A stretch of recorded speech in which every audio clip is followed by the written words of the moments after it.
Good morning. It's 8 o'clock and it's game on. We're back with Elite Dangerous.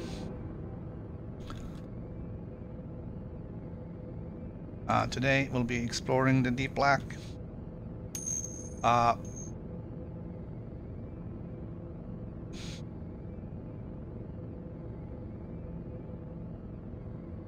We're looking primarily for terraformable or Earth-like planets.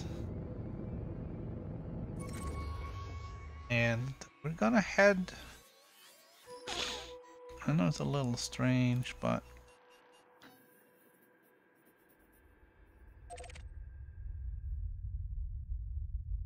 we're gonna head from... let's see if we can get everything in here.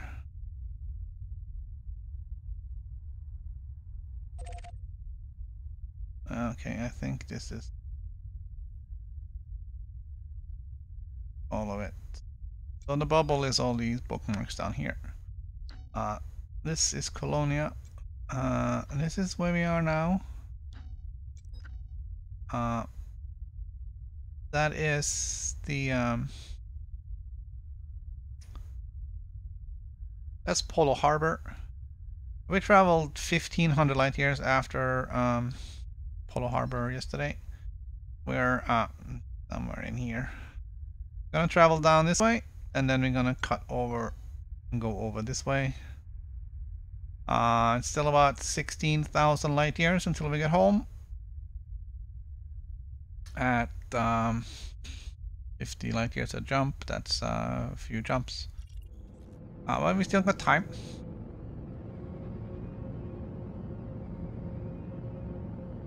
Oh, we're not worried. We got time.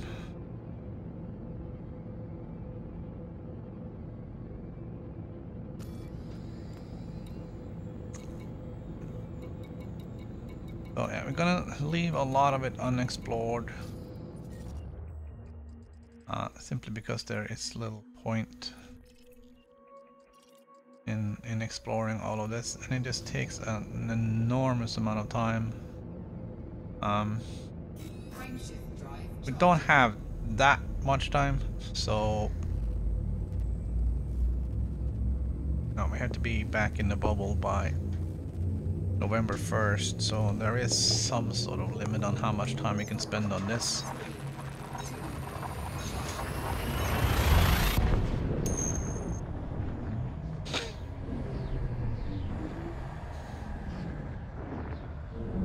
Good morning. Well, afternoon for you.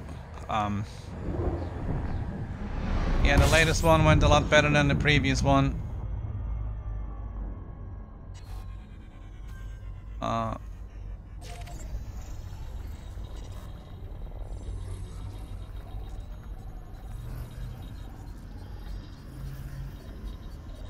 Kind of get stuck in a problem where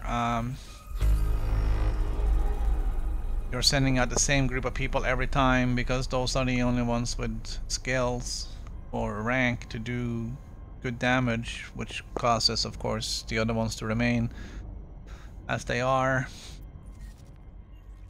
There's a bit of a vicious circle. Alright, these are probably... Oh, hold on. Oh, just a quick sneeze. We'll check if these are class 2s.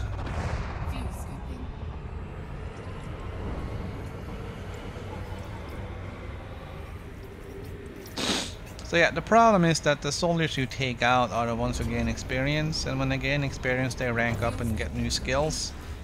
So you tend to take those out the next time because now they have new skills, and then so you end up with 10 soldiers that always goes out and 20 soldiers that never go out. So it's a bit of a vicious circle.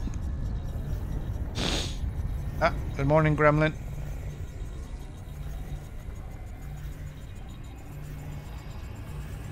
We're doing some first discoveries here. I think this is a first discovery. There's no name on the star.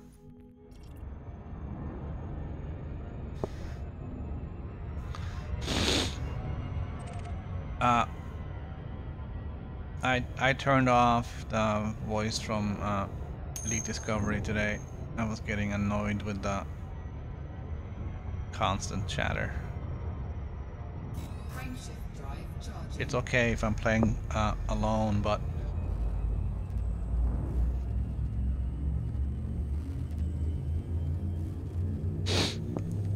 if I'm trying to stream and the computer is talking over me, then it gets annoying.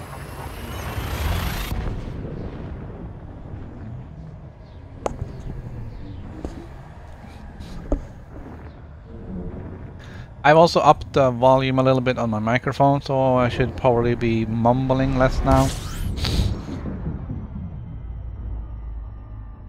Hopefully.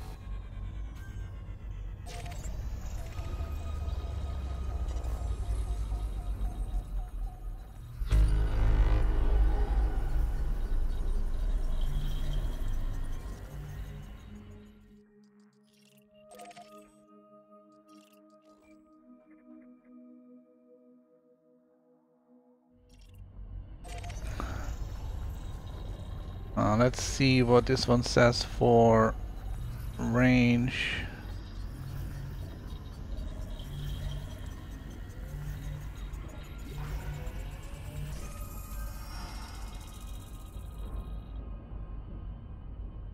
(105 to 209).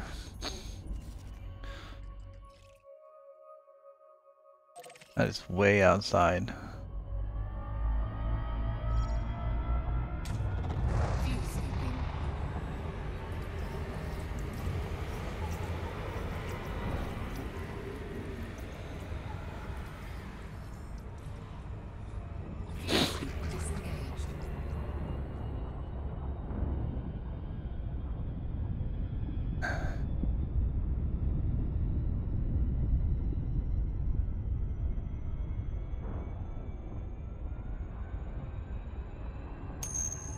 Yeah, I tried to fiddle a little bit with the volume on the microphone. I played back some of the recorded video, and that's I had to turn it up to hear myself, which isn't good.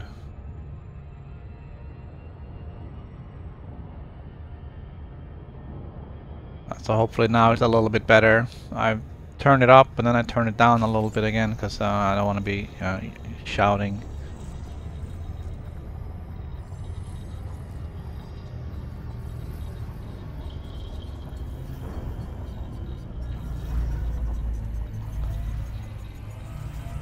I'm not expecting much from this.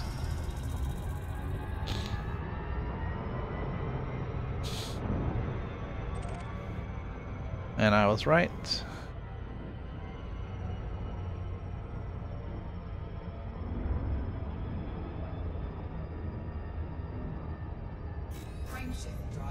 So I think we're going to focus our scans on, again, what we call the money makers, which are terraformable worlds in the habitable zone.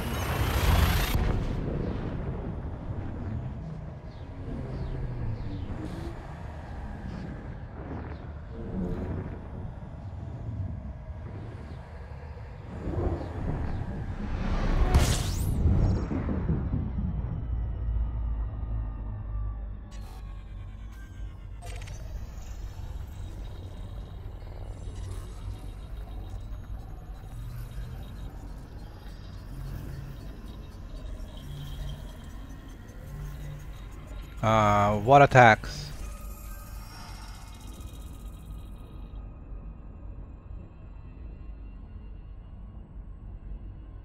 Uh, 2294.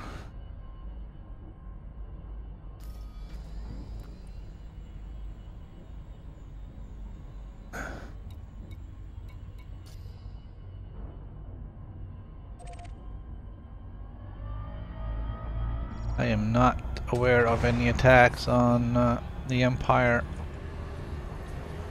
or the Federation.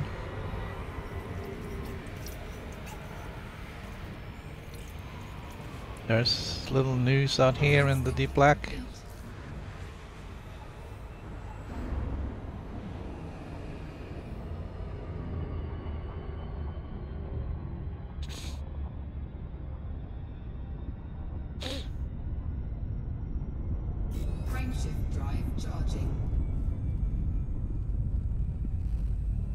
Was it Obsidian Ant that had that good breakdown of INRA and what it was and what it maybe is?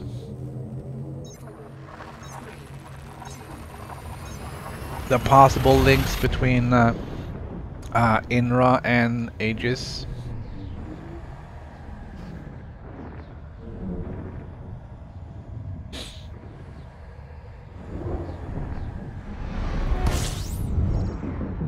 I am paying attention a little bit.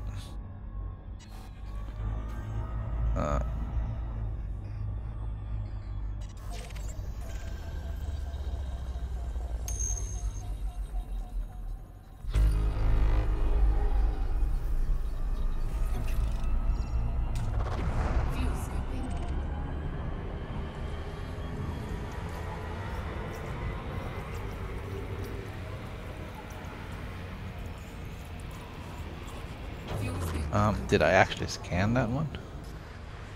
No, I didn't even stop to scan it.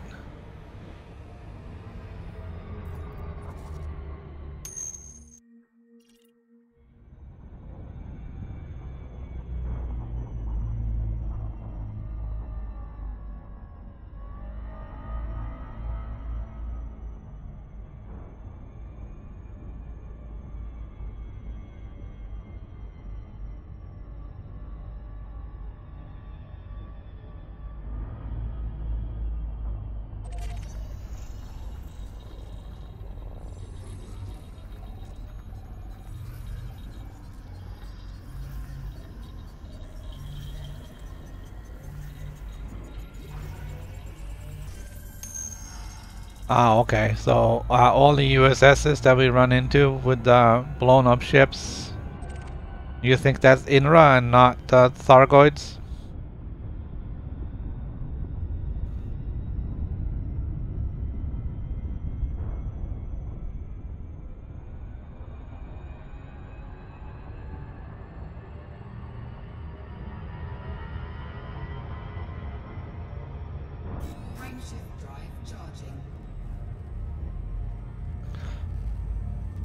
Well, I don't know. I mean, it could be some sort of false flag operation in order to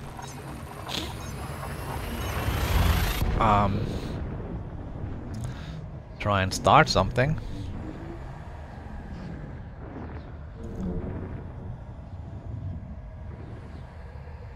But every indication is that it is the Thargoids that are on the source of that destruction. The damages on the ship, on the ships we find floating in space, are very Thargoid-like.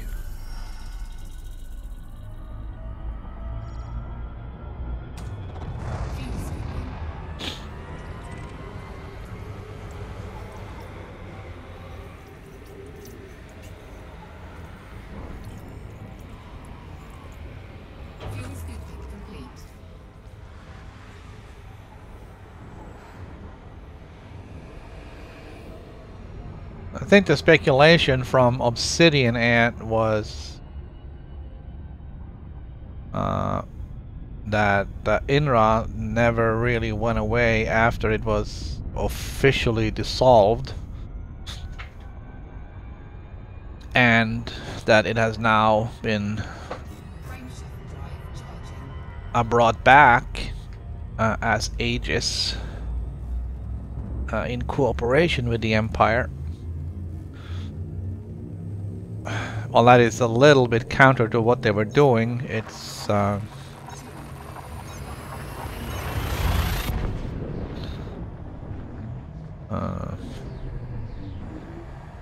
don't know, I still think that they would be working in their best interest doing that.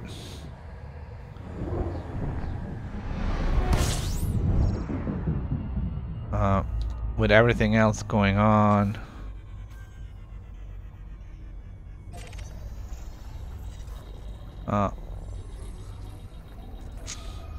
I guess throwing both the Empire and the Federation into war with the Thargoids would also likely be in their interest.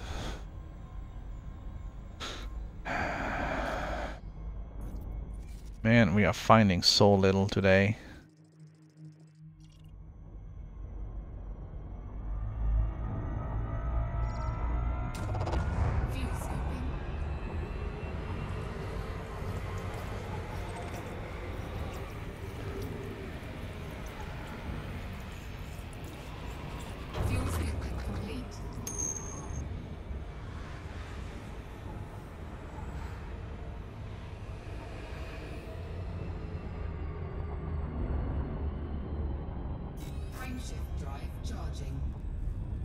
Wow, I think for the Federation and the Empire to get together in a war against the Thargoids would be in interest because it would likely weaken the Empire, and that would make it easier probably later on for some sort of either coup or military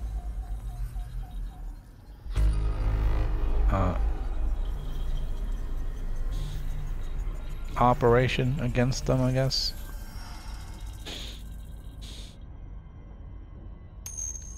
I mean, likely it would weaken the Federation too, but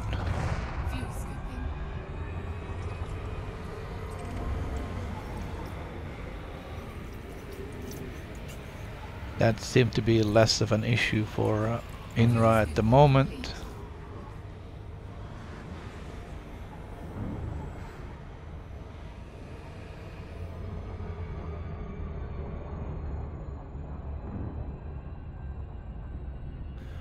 Well, my understanding is that Aegis is a it's a joint venture between the three factions. INRA may or may not have a hand in what's going on there. It seems to be some sort of continuation of the weapons research that they were working on.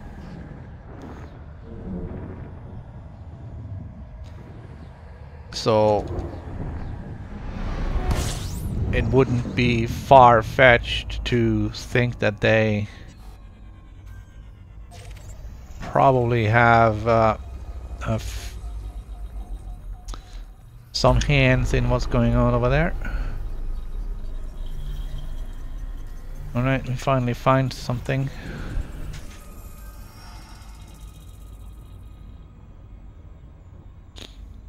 Uh, 143 to 288. Alright, so that leaves this one as the only one that's in the habitable zone.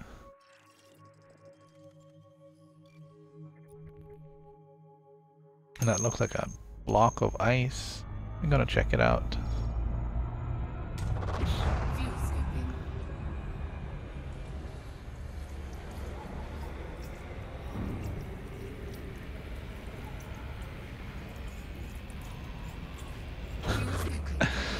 So, I saw this funny joke today, which is kind of very apropos right now. It said, 3 conspiracy theorists walk into a bar. Now, you can't tell me that's a coincidence.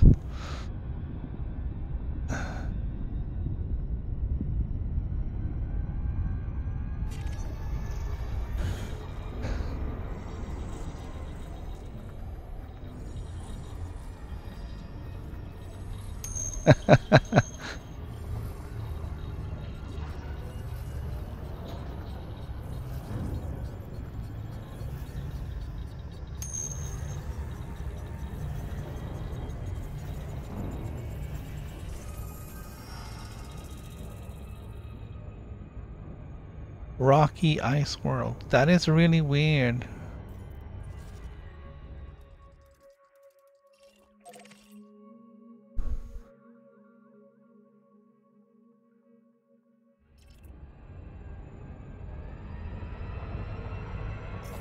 That is the only one that's inside the habitable zone. That should not have been what it was.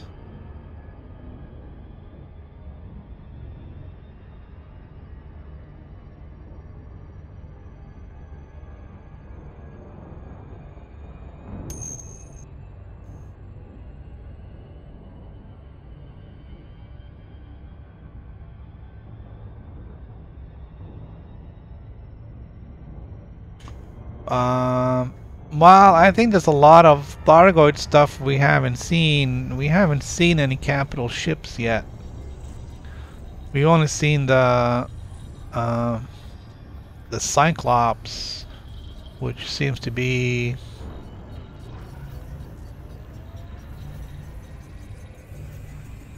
more like a just a common fighter craft.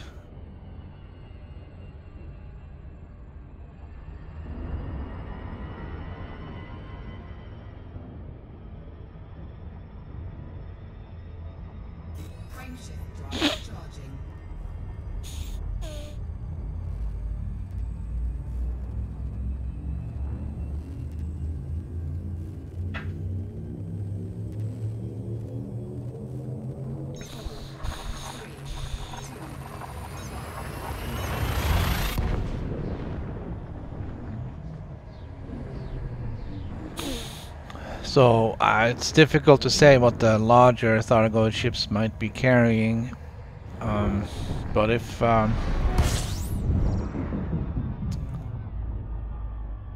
the Cyclops can do the kind of damage they do to us, then a bigger ship with more of those corrosive son of a bitch missiles, I'm sure can do a whole lot more damage. Alright, here we go. Ah, there's nothing here.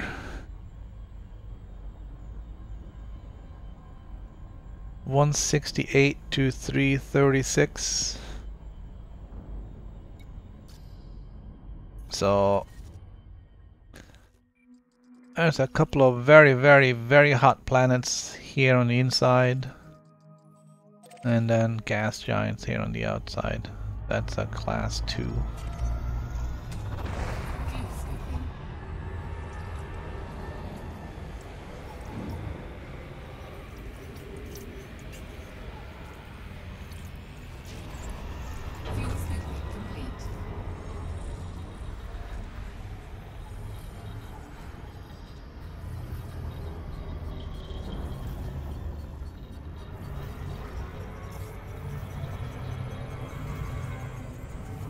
Yeah, I know, and I'm kind of guilty of that too. I have been on a few Thargoid hunts, and we don't seem to really care who they are or what they're doing. It's been attack on sight,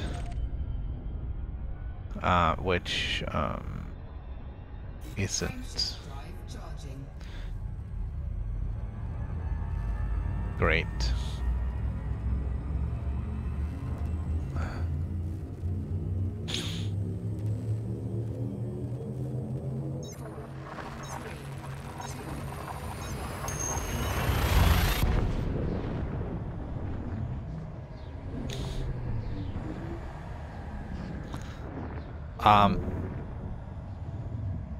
I sold like, how much was it?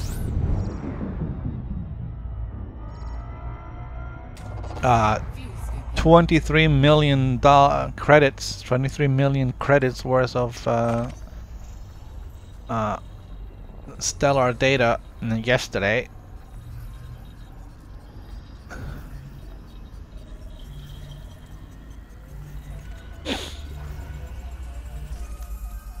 That helped my wallet and my ranking.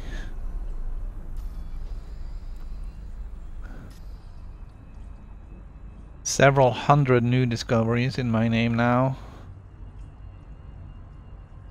Out here, that's pretty amazing. You would have thought that a lot of the stuff between Colonia and the bubble would have been picked up, but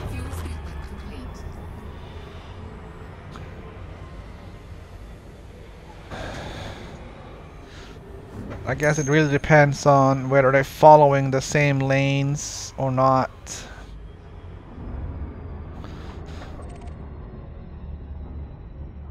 Kind of would expect people to that's really only two options. Either you jump from station to station out here. Good morning, Spider. Either you jump from station to station out here and kind of fix up your ship and all that good stuff along the way, or you take a straight route. So that creates essentially two shipping lanes. And you would think that with thousands of people going back and forth, that a lot of the systems would be discovered. But I don't know, I guess varying jump ranges and different selections when it comes to stars to jump to.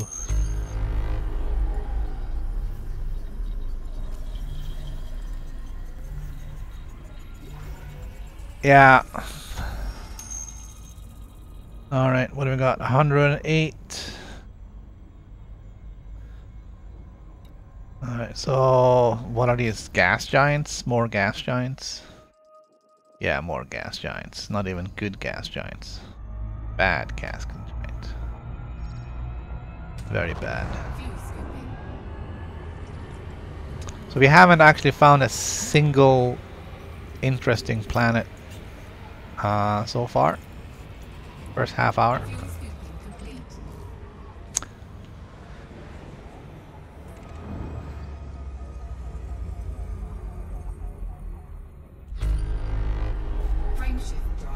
Yeah, that was not the button I meant to click on, but there we go. We'll honk it again.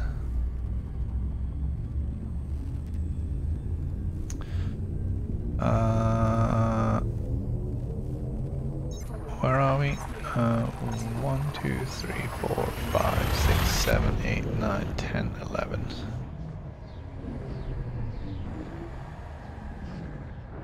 Have we done 11 already? And we haven't found diddly squat. I think we got one gas giant and one class 2 gas giant and one high metal content world. That's it.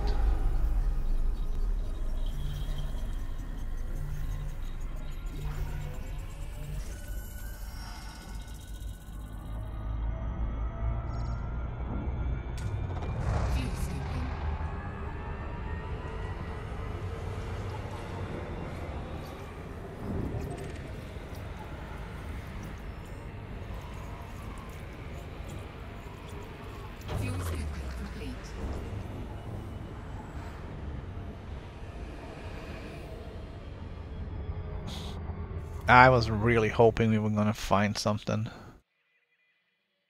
We're only doing K and G.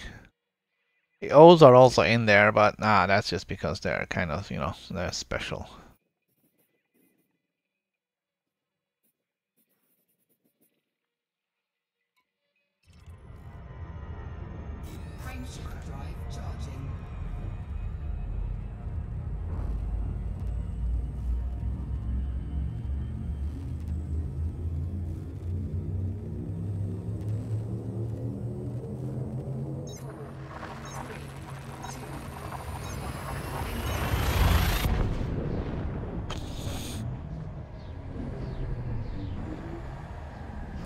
Yeah, I'm taking a little bit zigzaggy route home. Well, at least one zig and one zag.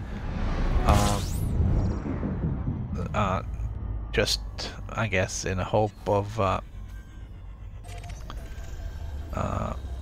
being a little bit off the beaten path.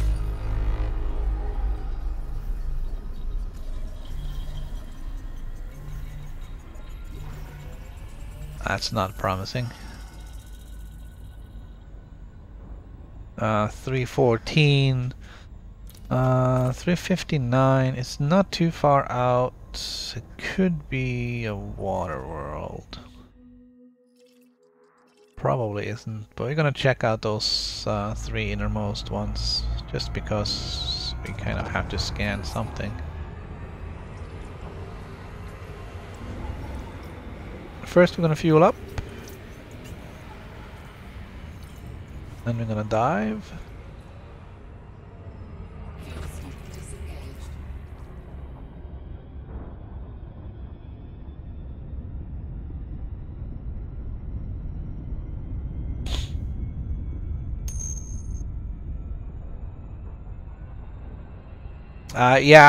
Elite Discovery or ED Discovery is still running.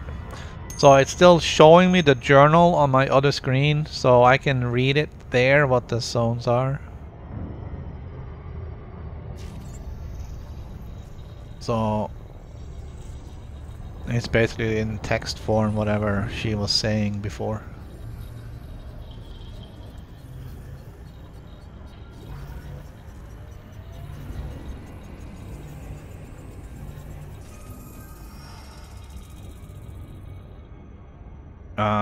So that one was just a regular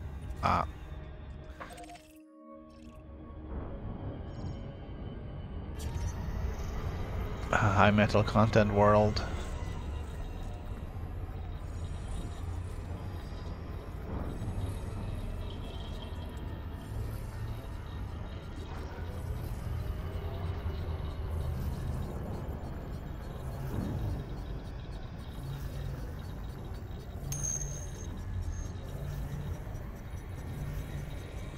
No, it's not there. I don't know if ED Discovery is calculating it or if it's somehow getting it in some other way, but I think it might be just calculating it. High metal content body, just a regular 35,000 credit. World. I don't expect more from this either.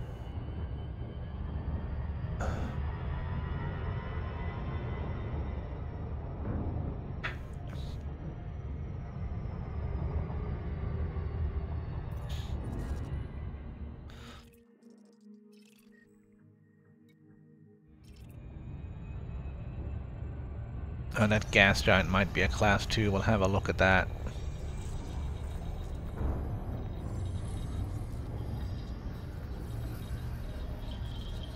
So I'm guessing that ED Discovery has some sort of formula that uses the hey, good thing we checked that out. Ammonia world.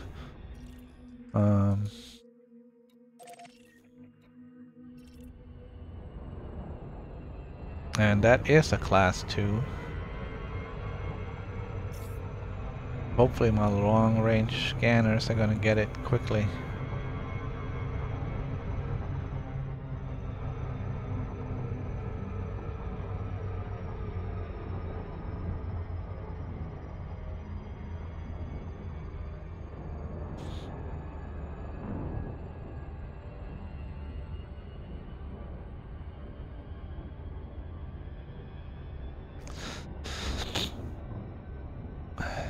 So yeah, I think ED Discovery just had a formula to calculate it based on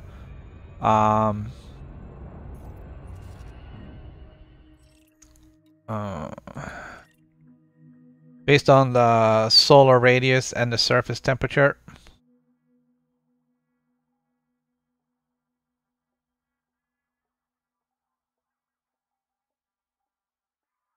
That's really all we got.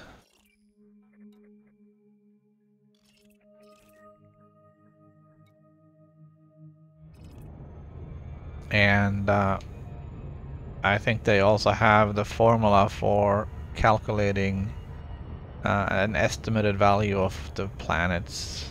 So that's stuff that's calculated in the program, I believe, rather than found in the logs.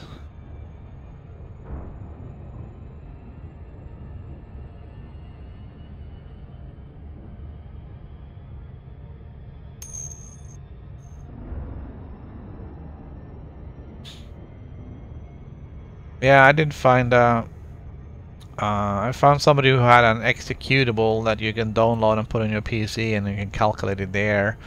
I wasn't really very inclined to download some unknown executable. So I left that alone. I don't know if this information is in the log files or not.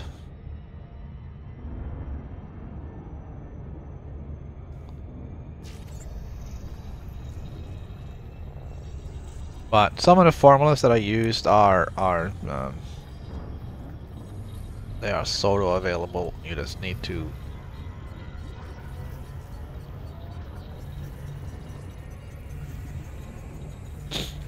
figure out what all the variables are.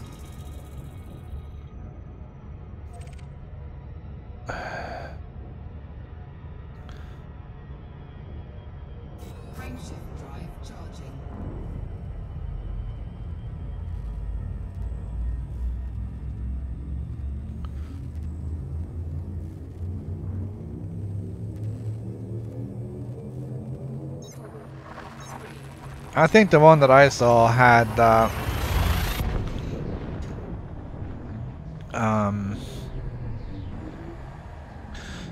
different zones in the calculations. It would tell you the zones for the high metal content worlds, the water worlds, and the ammonia worlds, I believe. So they are different.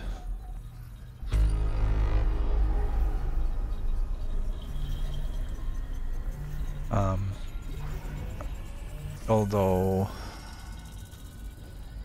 ammonia worlds, I believe, are not really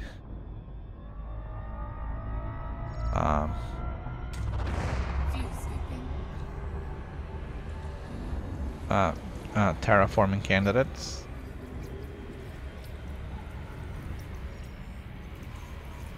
I'm just gonna catch some fuel.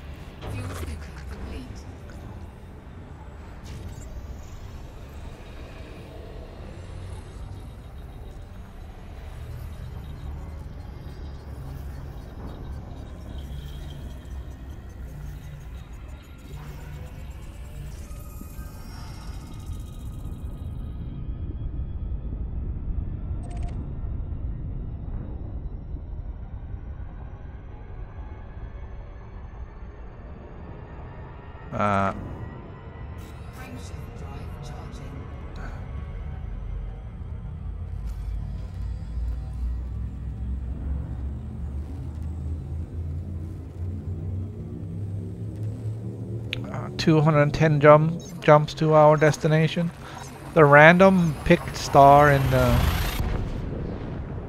that nebula,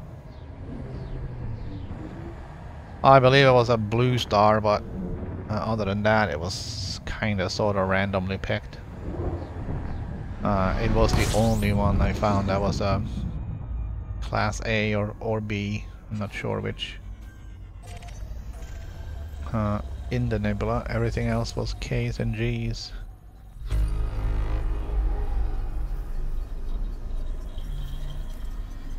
Alright. They're pretty far away.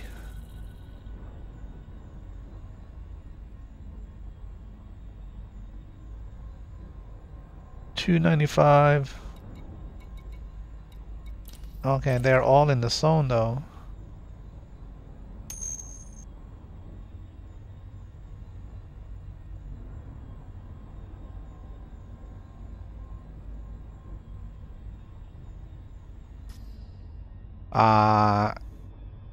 Yeah, but who has a Fortran compiler these days?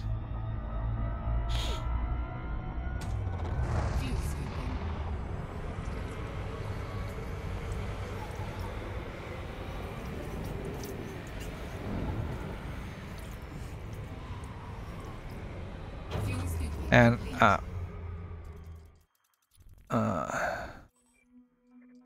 alright, we're gonna scan these four. The innermost three could theoretically be terraforming candidates. Number 4 could be a methane world. Or not.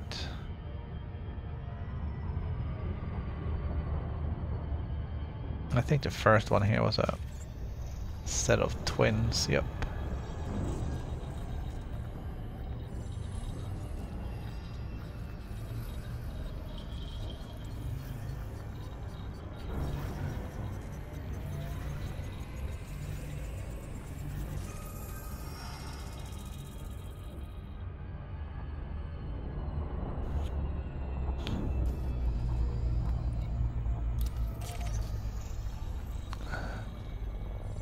That was a candidate for terraforming, 270,000 credits.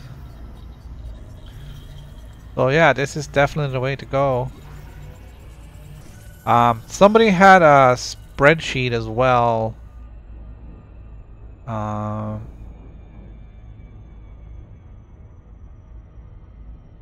Another terraforming candidate. Where you could, this one is not gonna be because it's landable, it has no atmosphere. I'm gonna skip it.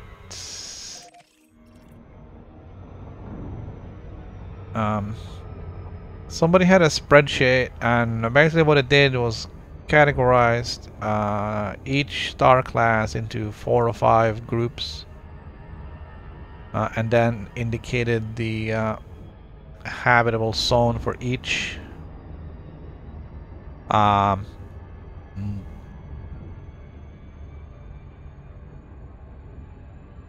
not entirely sure how useful that would be.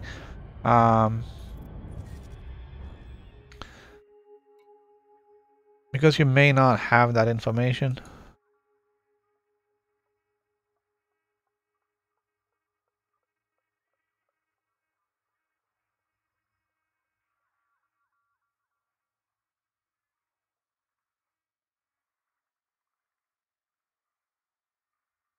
So, I mean, this is all the information you have. I don't know if there's more information coming out of the logs, but then again, then you're digging into the logs to find the numbers, and you might as well just calculate it all by yourself.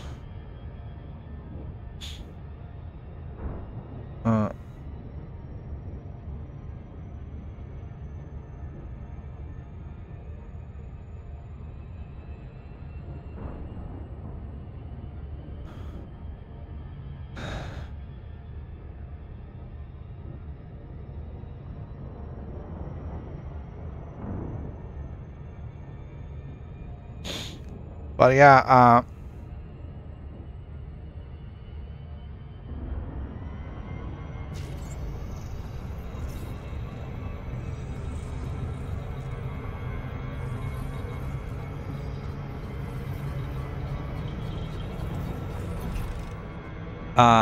ideally,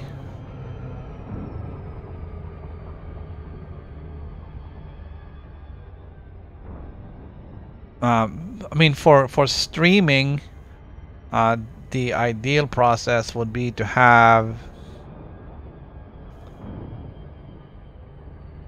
a program that calculated it for you based on the input in the log.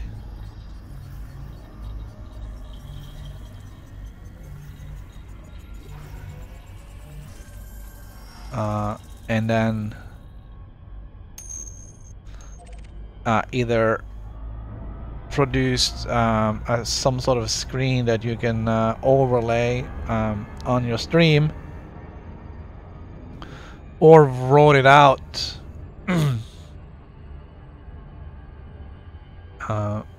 to a file so you can put it out on the stream.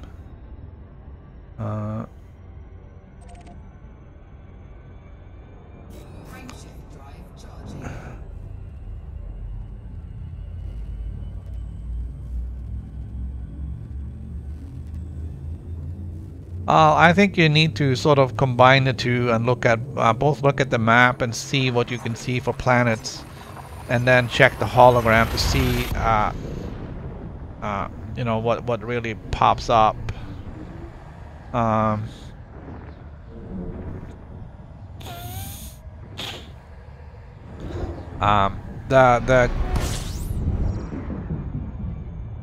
The class 2 gas giant is a good example of how that works best.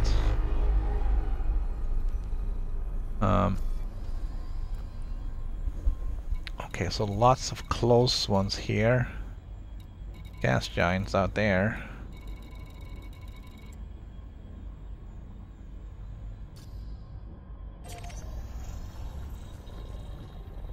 Let's see what the star says.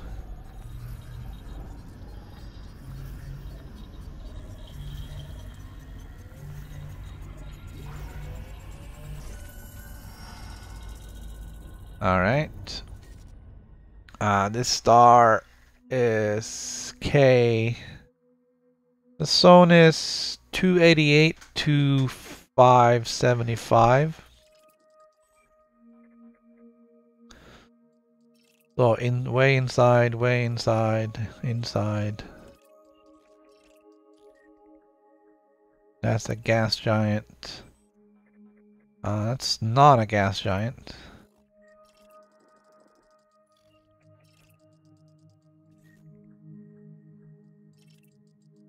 These are all way too hot.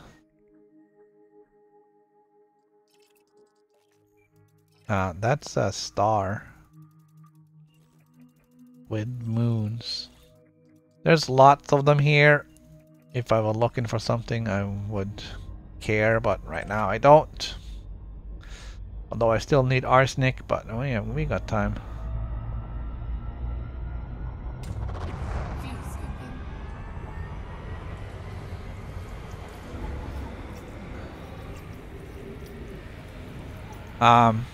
So the class 2 gas giants, if they are mostly whitish or light gray, then they are likely class 2 gas giants. But you kind of need to see it on the hologram to be 100% sure.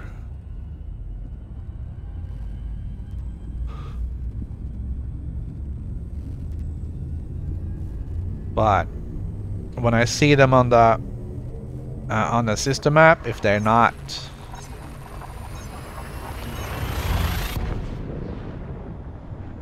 white or light gray, then you know I don't even bother for the most part. I know they're not gonna be, and it's not gonna be worth it to swing by and scan them.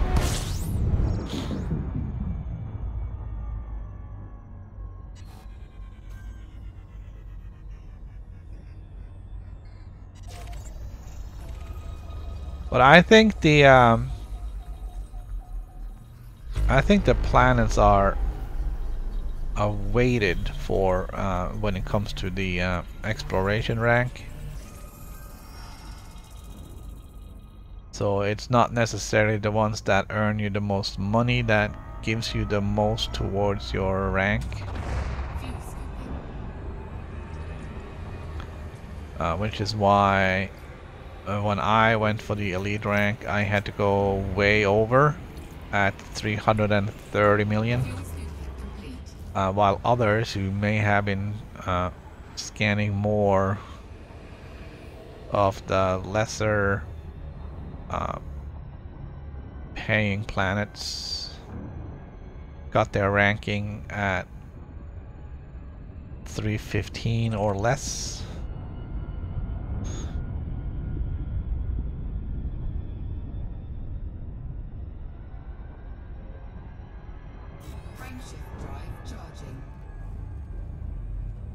But I don't know, I don't think FDev is going to reveal that that information. Like exactly how that works.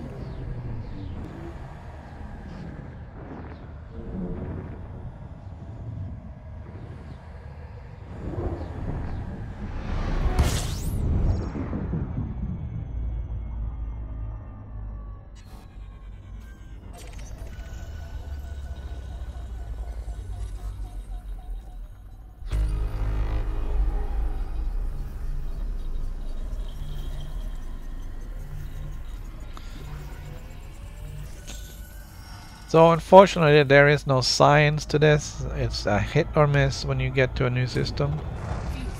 You have no idea what you're gonna find. There's no way of telling until you scan it.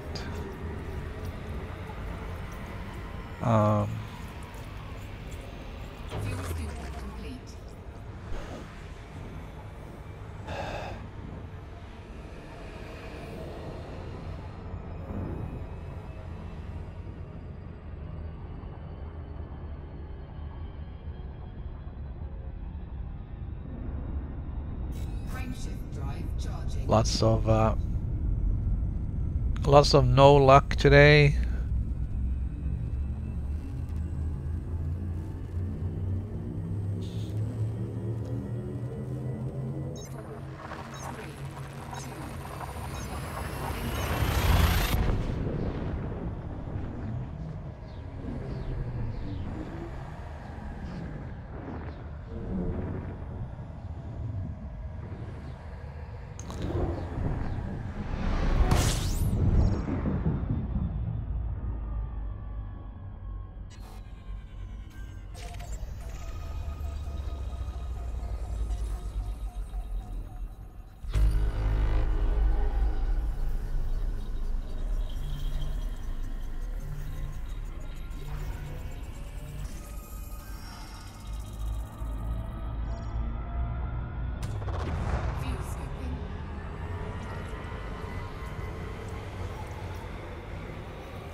I didn't check at the start of this how many jumps we had, so I don't have an efficient way of keeping track.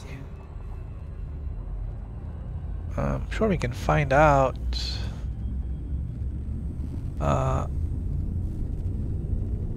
All my jumps are being kept track of by EDSM.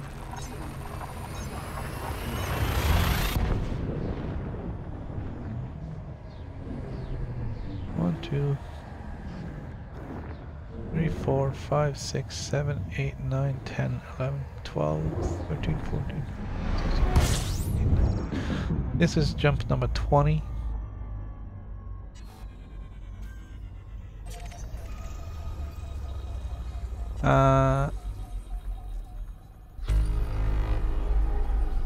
And we have found very little.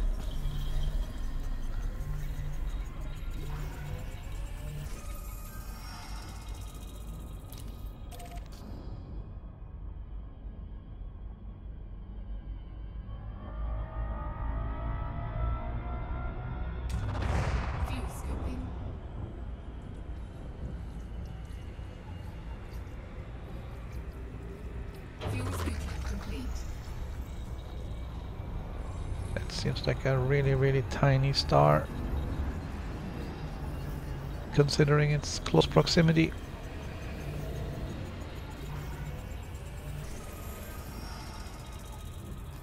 There is a red dwarf.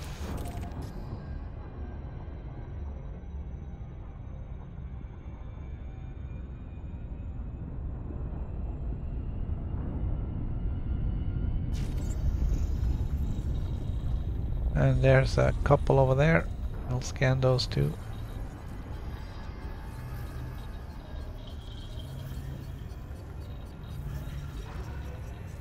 Long-range scanner certainly helps in this respect, but I still think for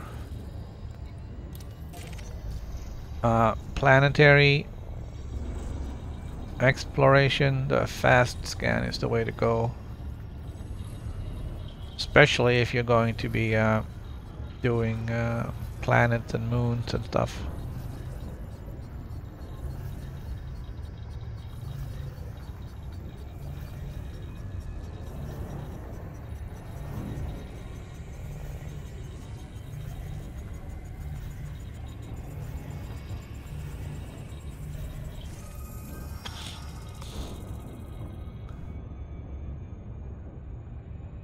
Alrighty. Let's get out of here. Kind of brought it up a little bit yesterday, but I'm not sure if there was really anybody listening. I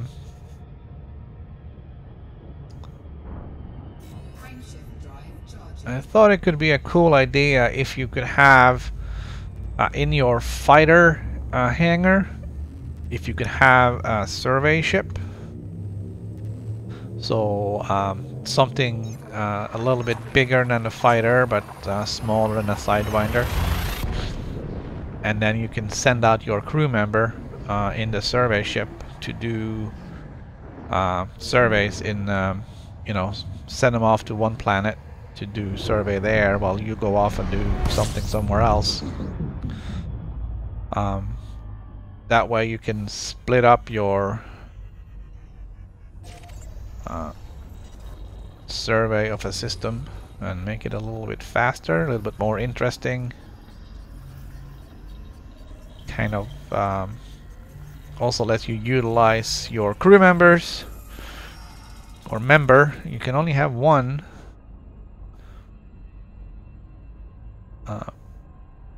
Which is still strange considering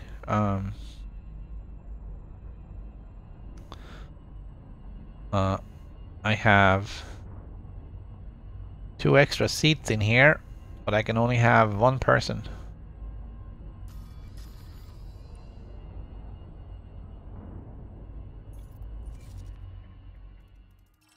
Alright, there's another system with multiple suns. They're too far away. That's not gonna happen.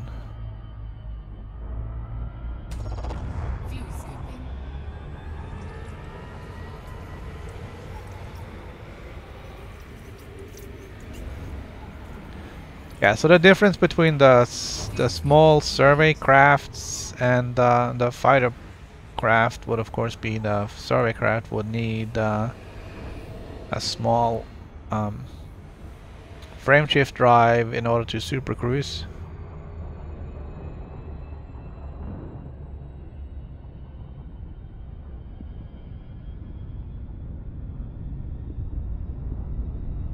I mean, things would still take time. You could send them out to like one gas giant and say, hey, survey, you know, the gas giant and its moons, and you know, it will go off and do that while you're surveying a different gas giant and moons. Kind of get 2 for 1, which would be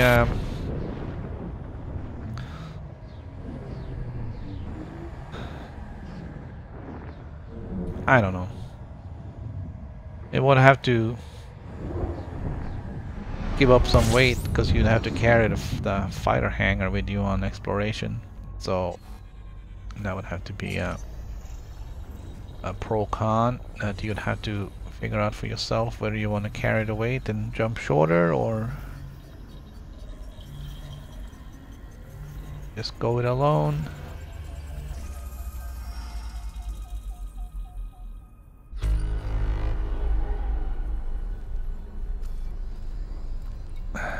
Alright, so it's all gas giants.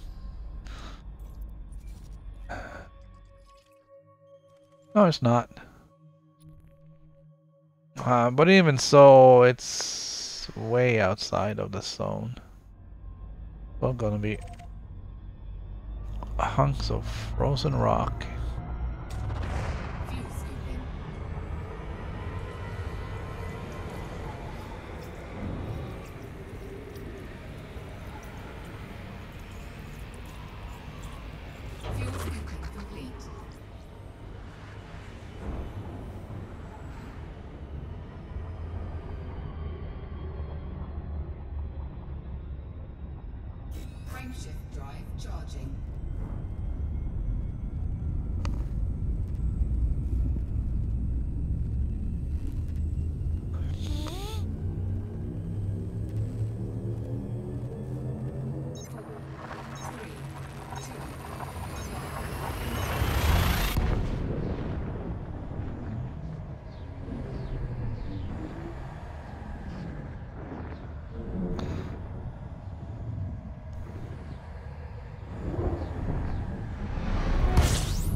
Alright, so there's asteroid belt in here. 58 means planets with lots of moons. Lots of gas giants. 257, 512. Everything is outside. Everything is gonna be gas giants.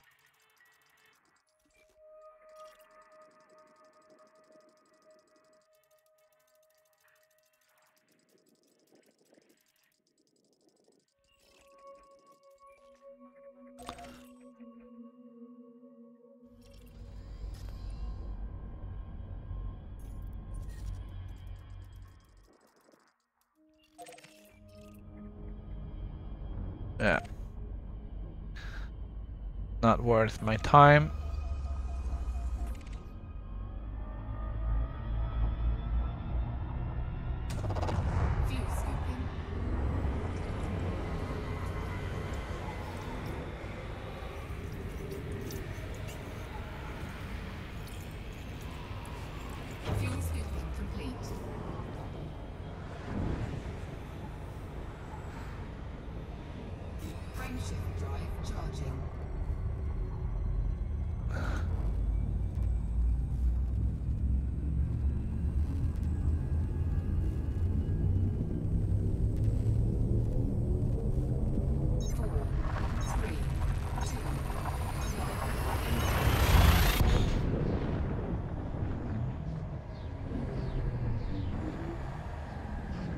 Oh, I just passed my 5,000th system visited, according to EDSM.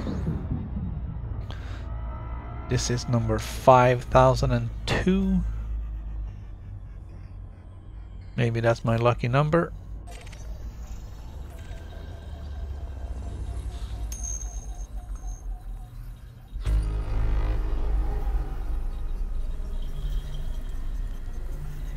So, is that I don't know. Is that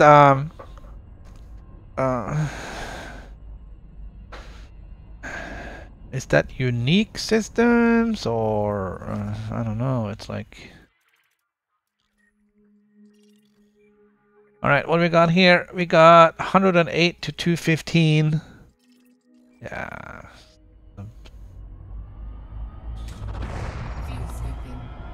It's all junk stars. It's all junk planets.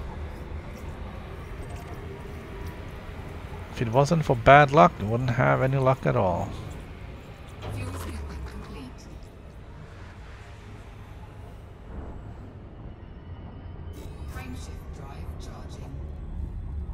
Alright, so sometimes EDSM actually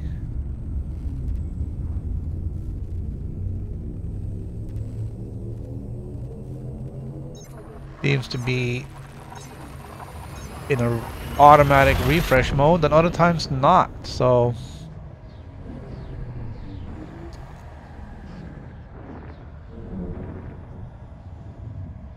who knows?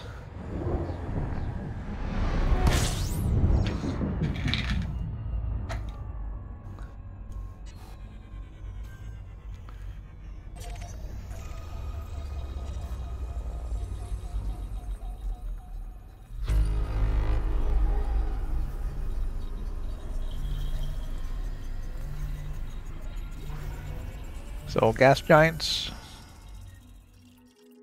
Yeah.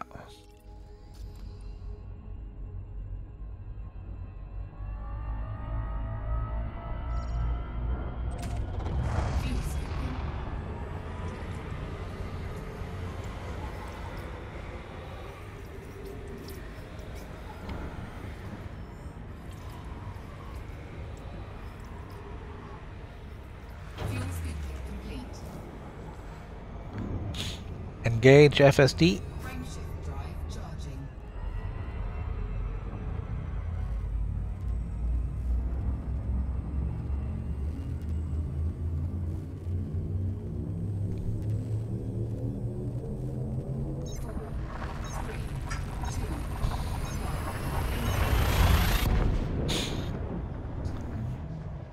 Full stop. Full stop. Engines full stop.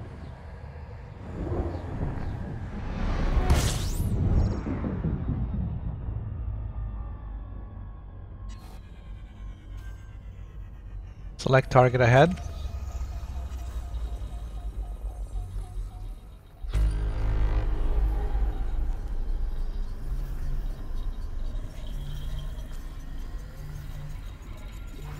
Gas giants. Big balls of hot gas. Oh, class 2. At least that's something, huh?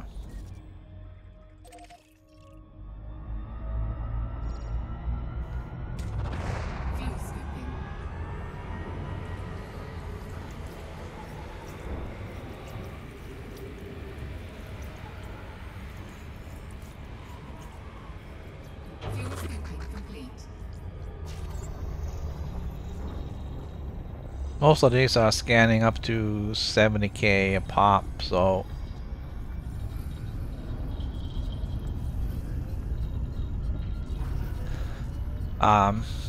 these are definitely worth it.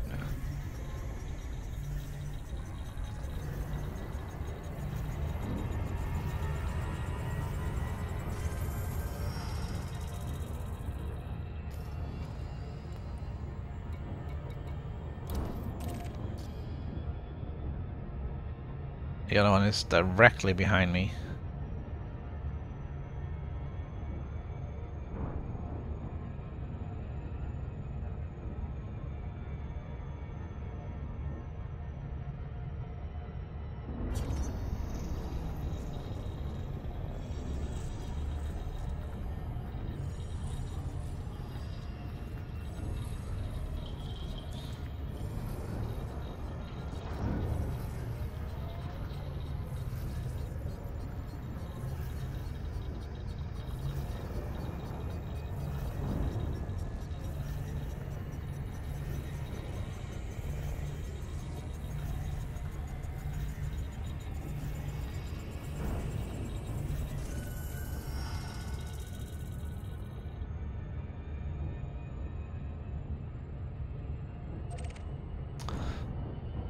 There is a plugin for ED Discovery that will write out data to files for use with things like OBS, so you can do you can put information on screen for the stream. It was just that there didn't seem to be a lot of I'm not gonna say useful, because it is, I mean, it is useful. It just depends on what you're looking for. There wasn't anything there that I was looking for. There wasn't anything there that would give me the stuff that I was looking for. So I don't care about the system name. I don't see any particular use in putting that on screen, or the name of the planetary body and stuff like that. It doesn't have a whole lot of use.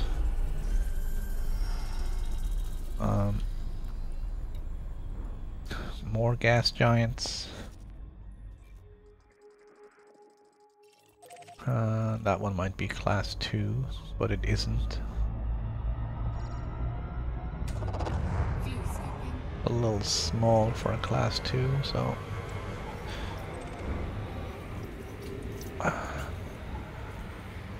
we're gonna let it fly.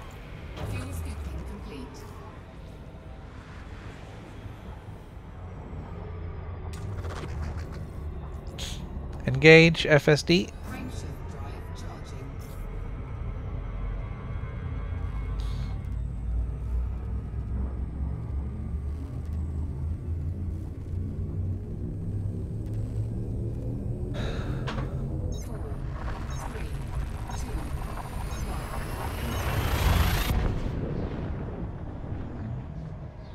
Full stop.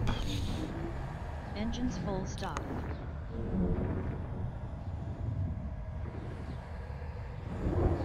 Should I put voice attack up so I can verify visually that she gets it? Select target ahead.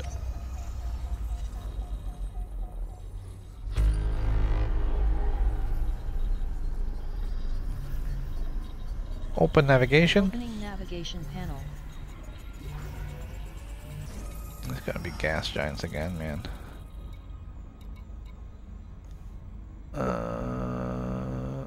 146.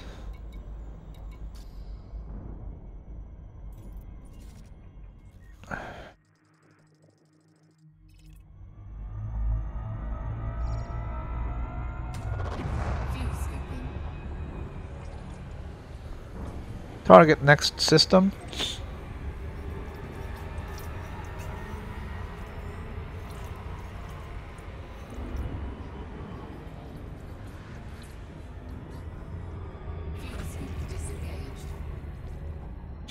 Engage FSD.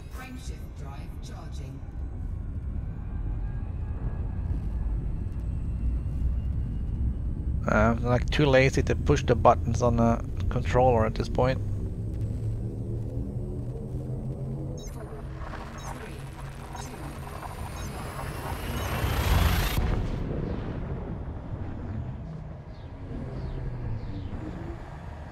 Full stop. Engines full stop. I don't have a controller button for everything, so some of them are handy. Select target ahead. Open navigation. Opening navigation panel. Oh, there's nothing here.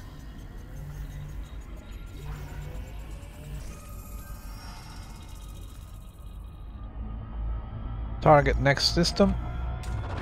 Next system targeted.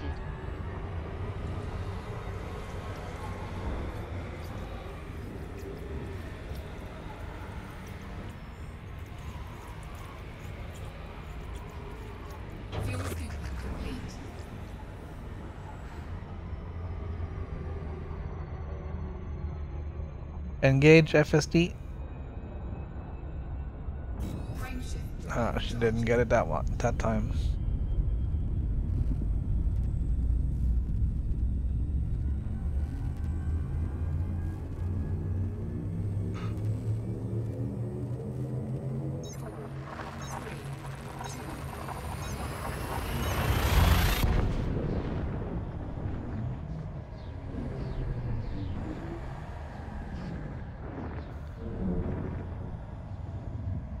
Full stop.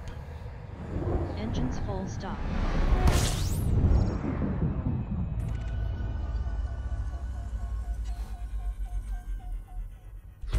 Select target ahead.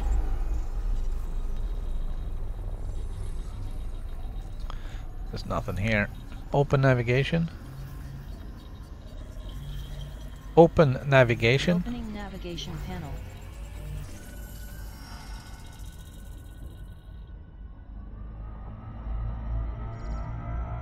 Target next system.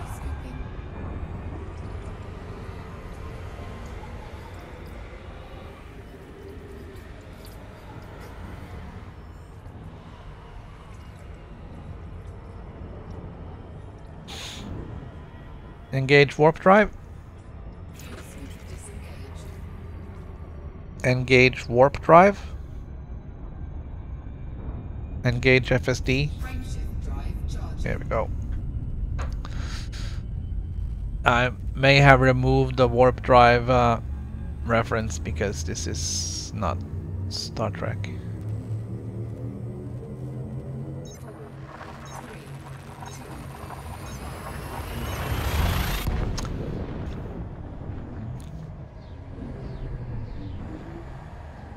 Full stop.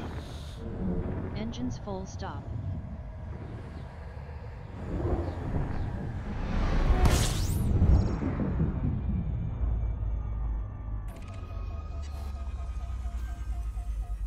Select target ahead.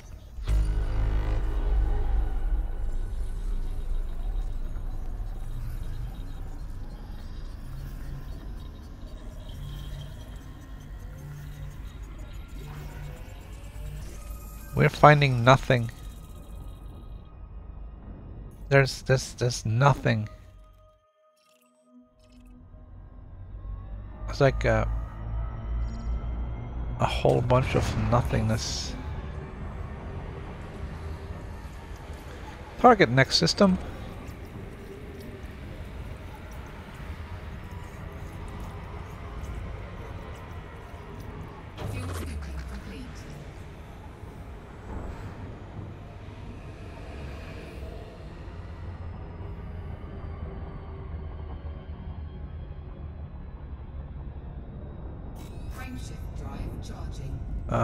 Let's see. Alright, we're gonna take a little bit of a break in the next one. Just a short stop, really. I just wanna get a look at where we are and numbers and stuff. This will be number 5010, so I figured it was a nice round number. Full stop. Engines full stop. Select target ahead.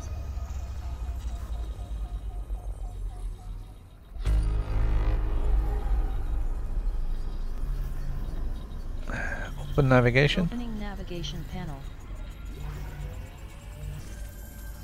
That's too far out. Way too far out. Well, not really. Alright, open system map. Open system map.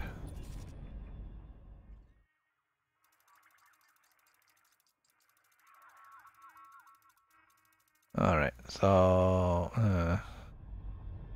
nothing.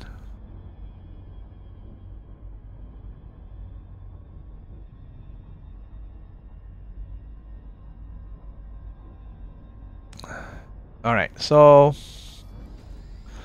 what I've got, we got 192 jumps to our destination.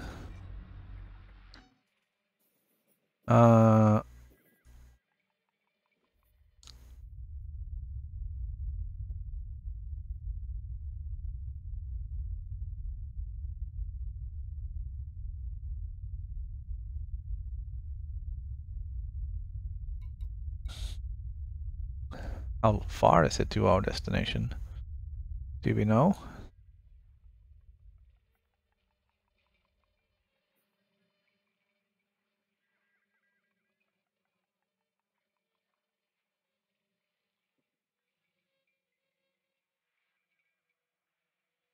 It's not gonna snap to and tell me.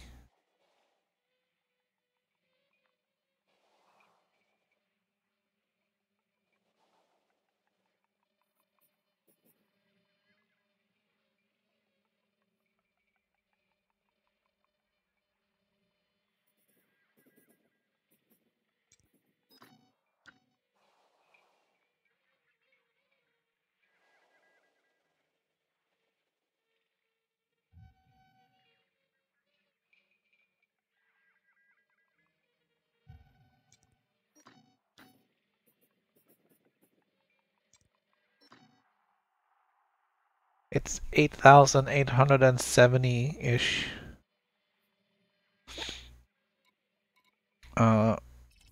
Light years to go.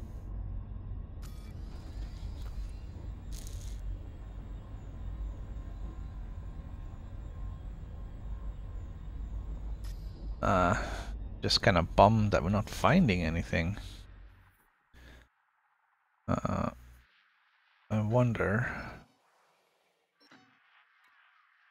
I wonder what we can do about that.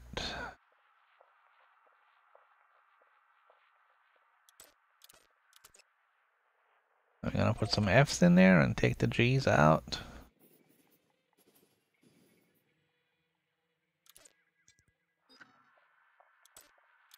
Or should we just throw caution to the wind and just do more stars?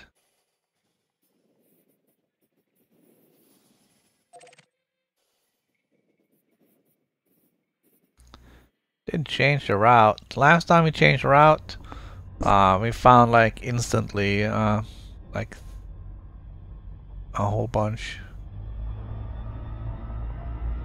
Let's hope the same thing happens now.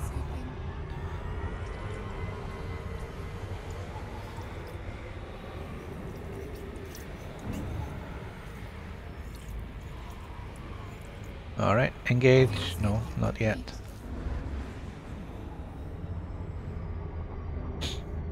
Engage FSD. Jumping straight to a Class A. That's gonna be different.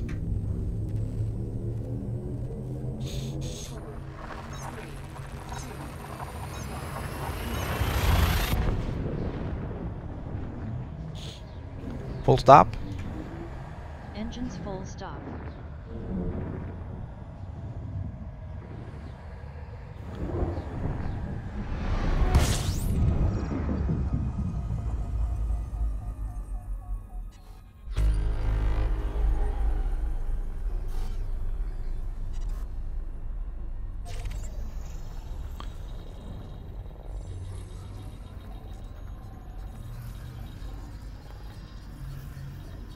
Um,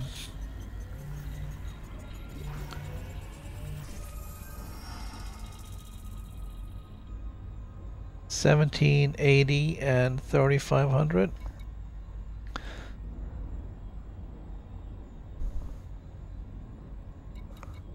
Alright, so all of these are technically in the range, but they're all gas giants.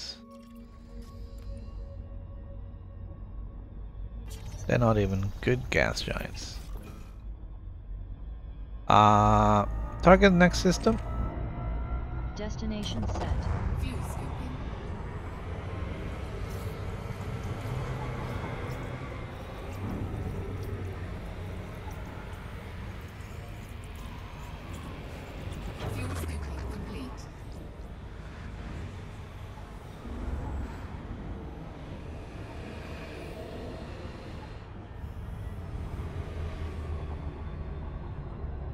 Just gonna get away from the sun's gravity to get some speed. There we go. Frameshift drive charging.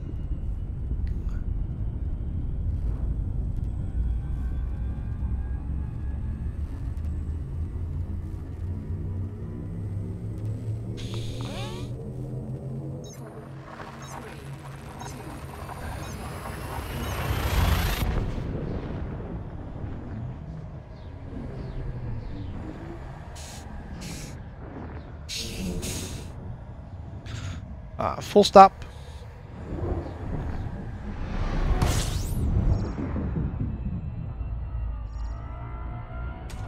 Full stop. Ah, shit.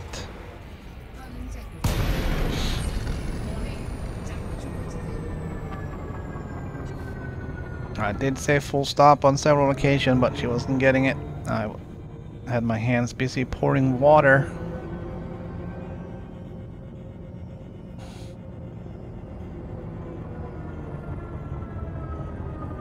All right.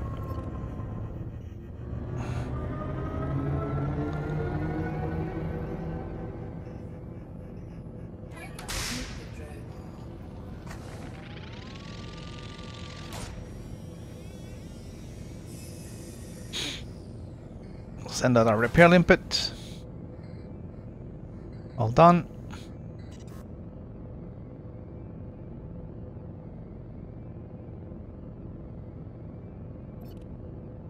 Let's see. We got heat sinks over there. Cannot comply.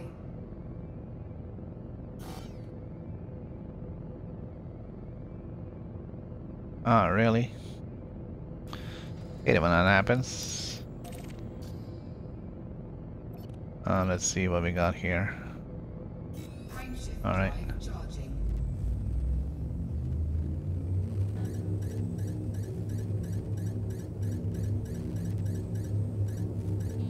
No, that is definitely the wrong way.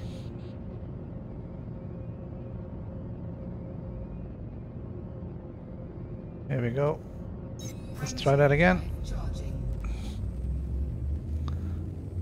4, 3, 2, 1.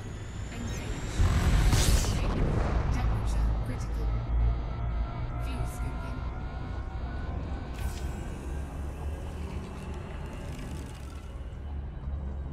Fuel scoop disengaged. Heat sink deployed. All right, full stop. Full stop. Engines full stop.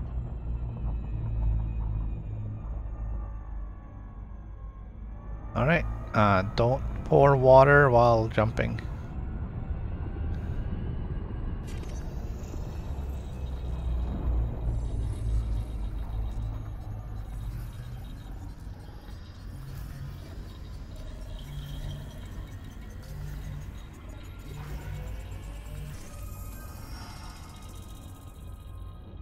Open system map.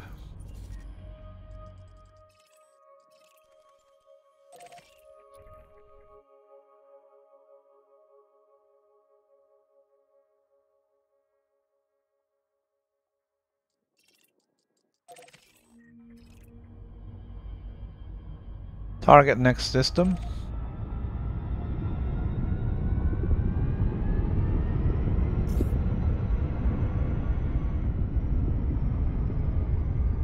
Frameshift drive charging.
$290 to $570.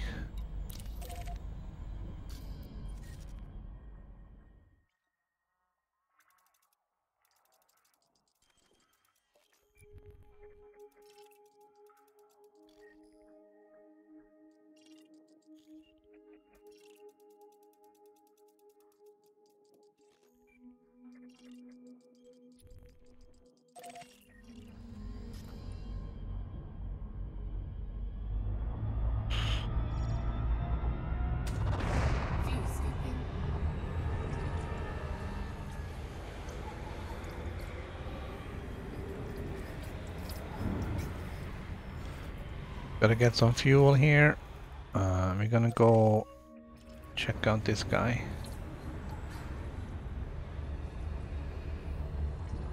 Fuel scoop disengaged. Now I know it's a little bit of a drive. But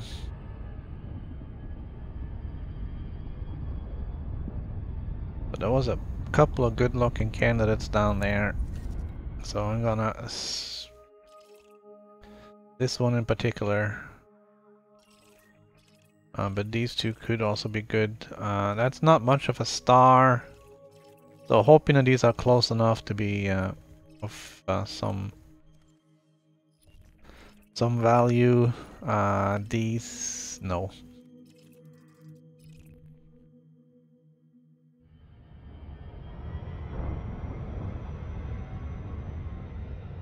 So we'll see what the scan of this star says.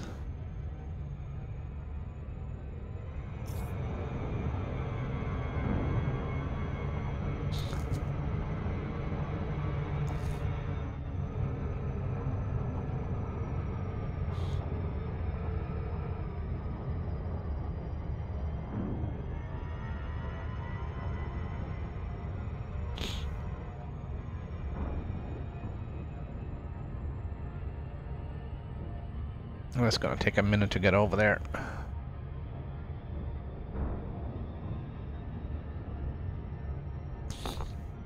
Welcome all new viewers. We are doing some exploring way out. Well, way out, not way out, but a little bit out. We are about what did we find out? 12,000 light years. Actually, I can find out very easily. We're about 15,000 light years away from the bubble. We're looking for Earth-like planets or other planets that can be terraformed. They all live in a small zone around the sun. The achievement, we just passed me having visited 5,000 different systems. This is number 5013. Yeah.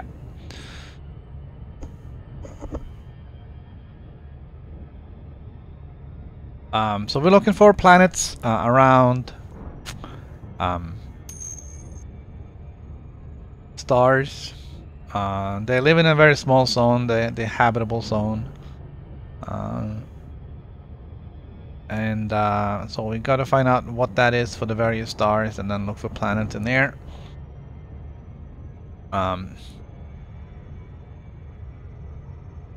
Not really easy, and sometimes it takes a while to get there. There was a couple of good candidates around this star. So we're gonna have a look at I guess these 5, and since we're down there, might as well have a look at that one too. I'm a little bit worried about this one.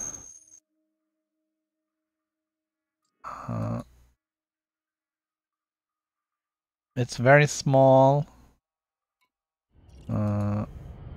so the zone is going to be very, very tiny.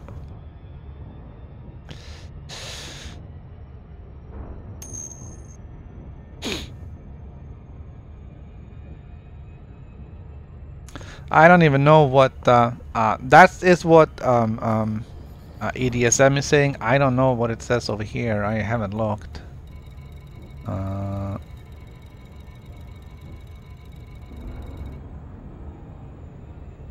This one says only 3,000. I wonder where the other 2,000 came from.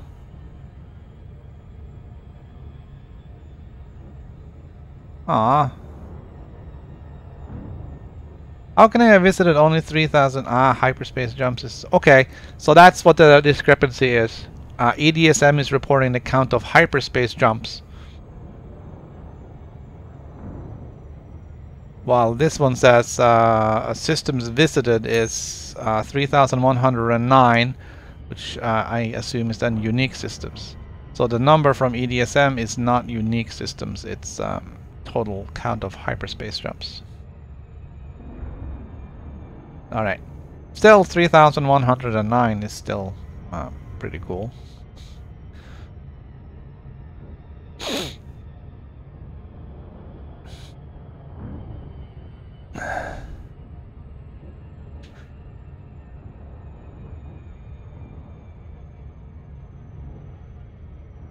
Yeah, there may be some jumps that EDSM hasn't caught up on with me jumping around.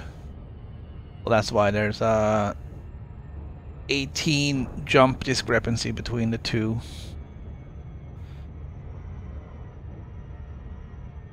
Alright, so the actual number is a little bit smaller then, so it's 3,100. Still a good number.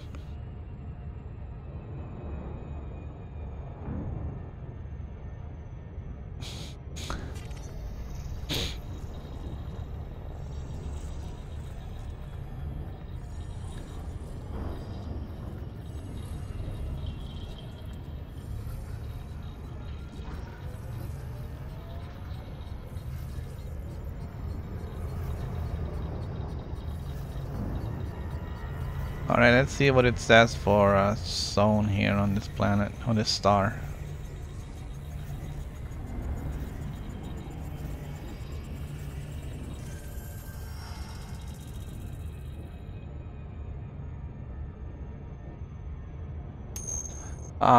Zone for this one is 80 to 160. Yeah, I mean, you're jumping back and forth between the Sothis and Seos. That ends up being, you know, 2 systems visited, but, you know, 1,000 jumps.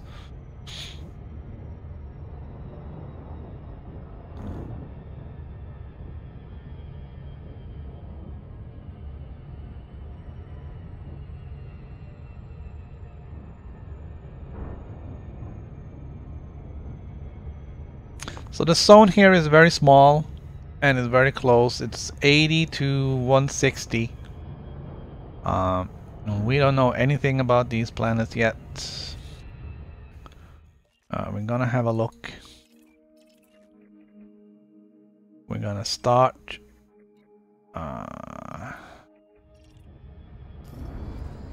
with the closest one,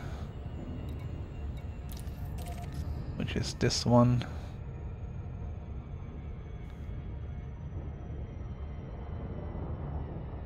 Alright, so that hologram says water world. The zone for the water world is a little bit bigger, or it extends further out.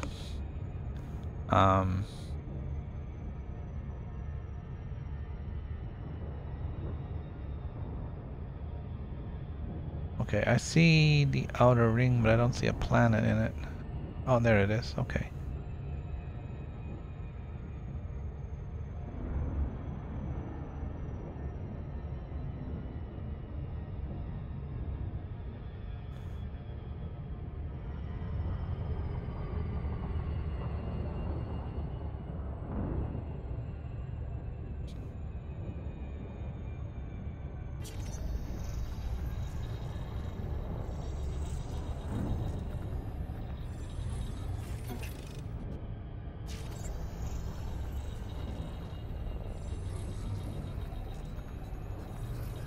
Just trying to line up the next planet.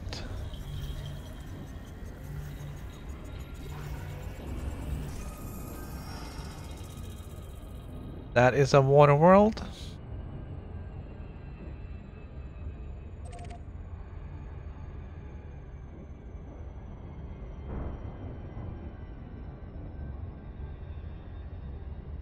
It's not a terraforming candidate though.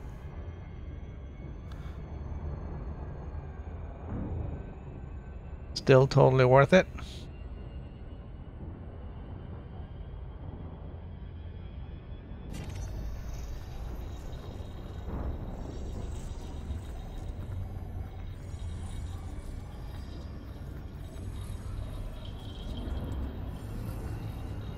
And this is the best system we found in an hour, which is frustrating. But nobody said it was going to be easy.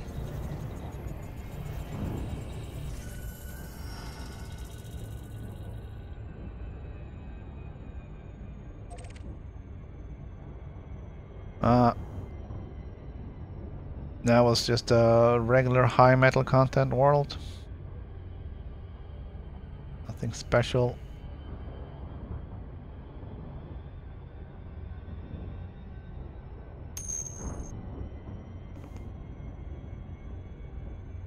What am I looking for? I'm looking for planets that can hold life. There's basically Earth-like planets, also water worlds, and there are other rocky or high metal content worlds, as they're called, that can be terraformed.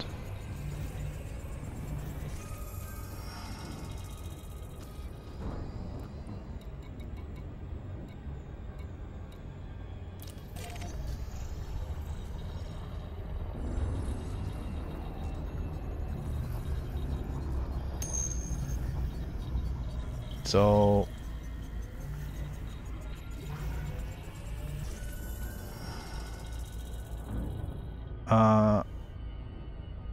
those two are terraforming candidates.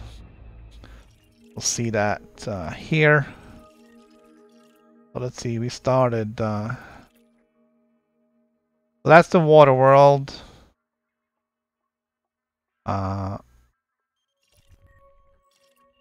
It's not very big. Oxygen atmosphere. We just checked out these two. That one is a terraforming candidate. And this one is not. Hey, it is. That's weird. And we're gonna check out this last one.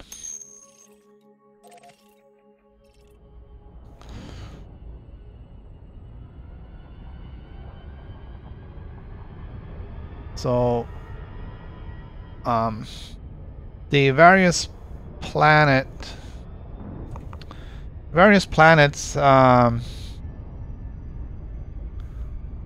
has a value assigned to it, and a terraforming candidate is worth 350,000 credits. So getting a few of those is going to help.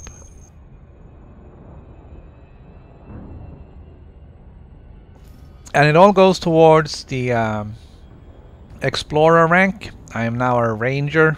I'm halfway to the next rank, which I forget what is. And then the next one after that is Elite, I believe.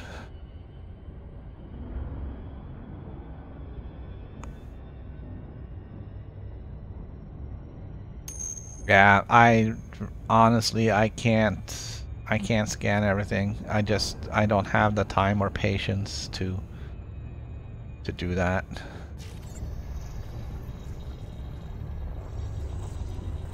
Pioneer, yeah, that's the one. And also with your Explorer rank, you also get, I guess, better deals on transports.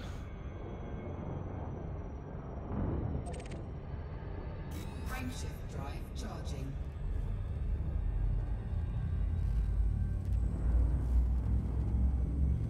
We've never been to Pueka before.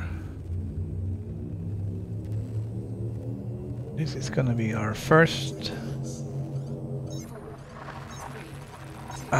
trip into the Puekia section or sector.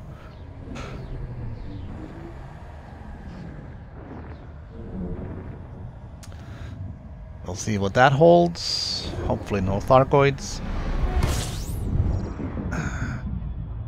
Hopefully some juicy planets.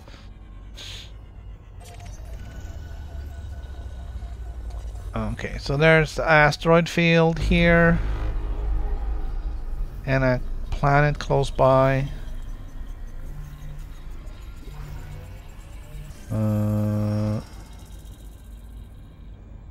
Habitable zone is 328 to 654. There's nothing inside of that. These guys are gas giants. There's a number of them.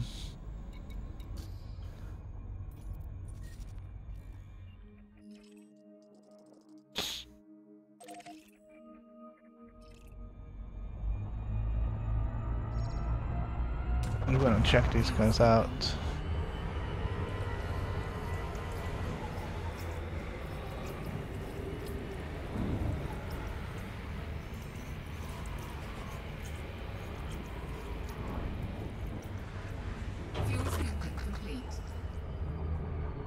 This is a class 2 gas giant.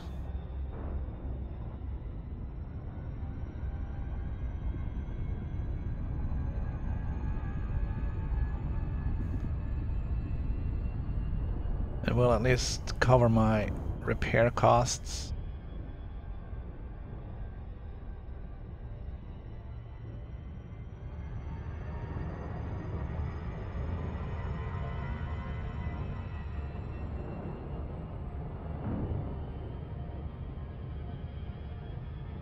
Maybe.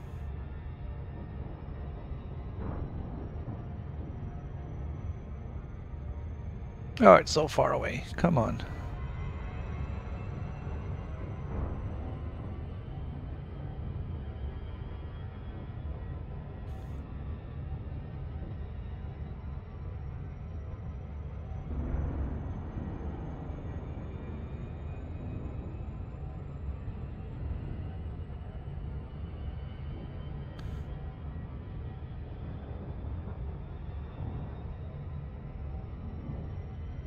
So yeah, I mean, in general, I'm looking for planets that are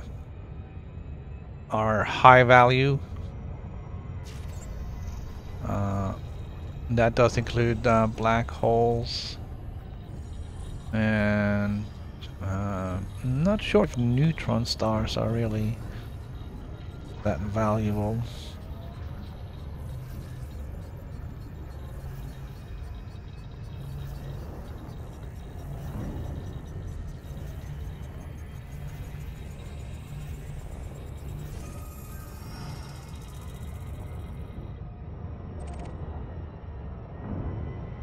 And we're gonna jump to the next system.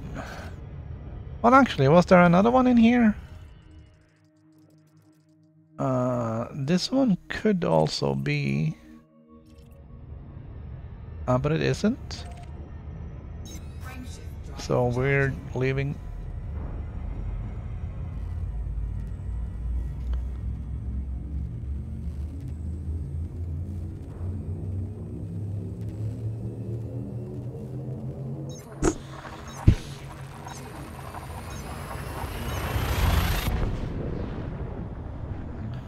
Full stop. Engines full stop.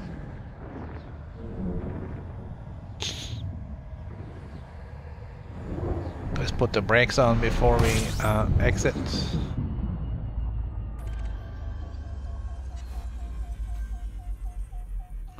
Select target ahead.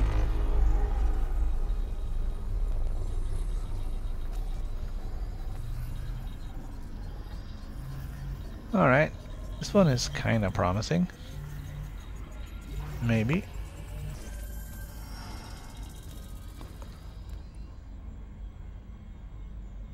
Uh, 410 to 819. This one is right in this sweet spot.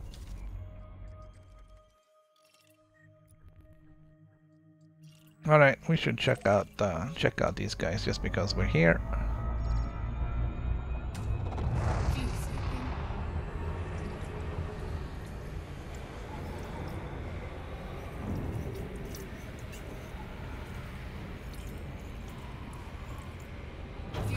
I don't mind so much stopping to scan these high metal content world. At least they pay for themselves. It's just those, the little rocks are like only a couple of $100.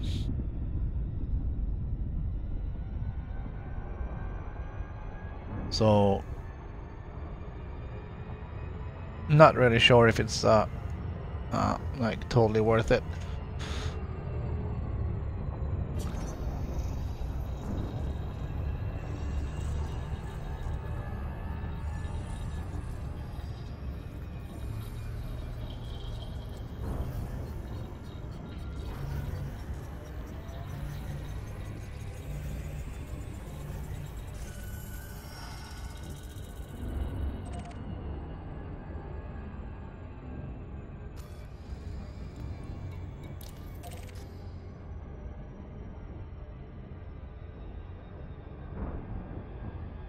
Yeah, that was just a regular rock like we thought it would be.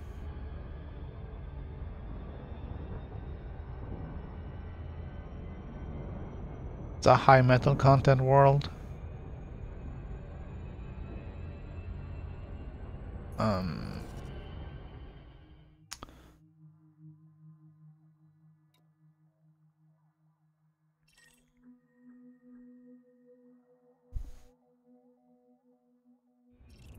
Yeah, this one is in the sweet spot. So this one might be a terraforming candidate if everything turns out right.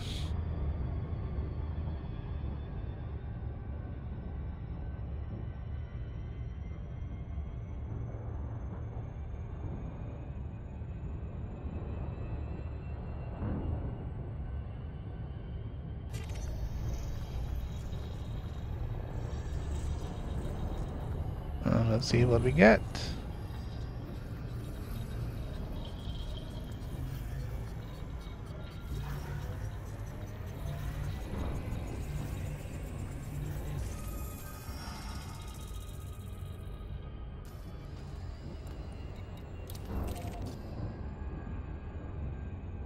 Yeah, that is a terraforming candidate. There was another one that looked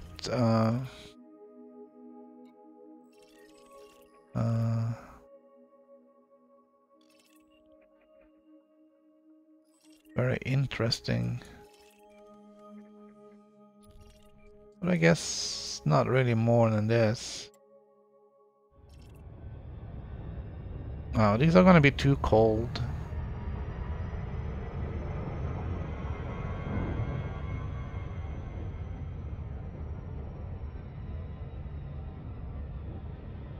And very far away.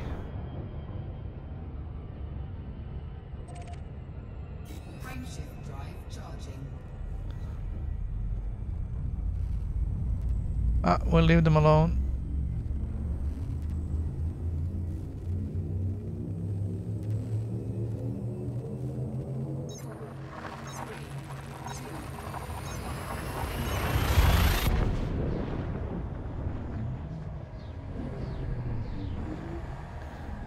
Full stop. Engines full stop.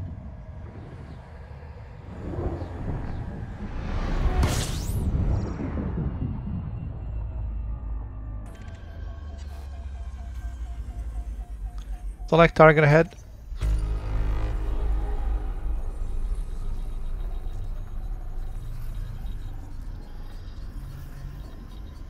Lots of stuff here.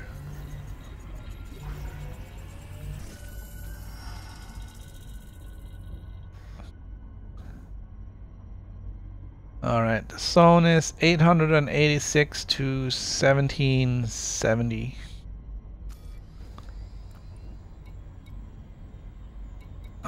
So this one, but that looks like a gas giant with all those moons. And this one also probably a gas giant with all those moons.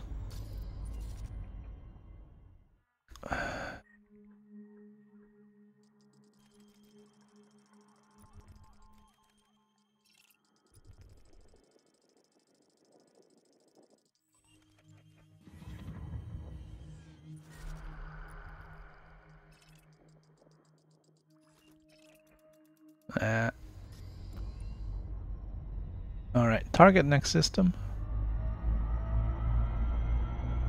Target next system. Next system targeted.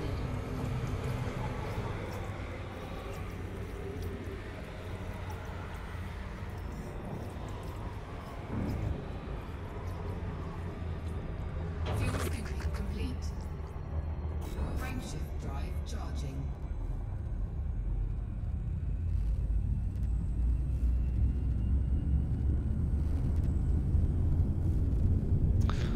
I think we're gonna have to change it up again.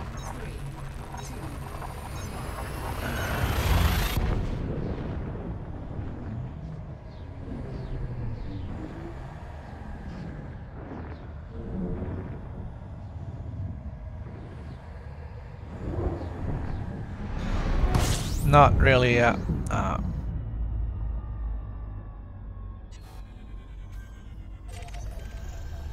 not really feeling the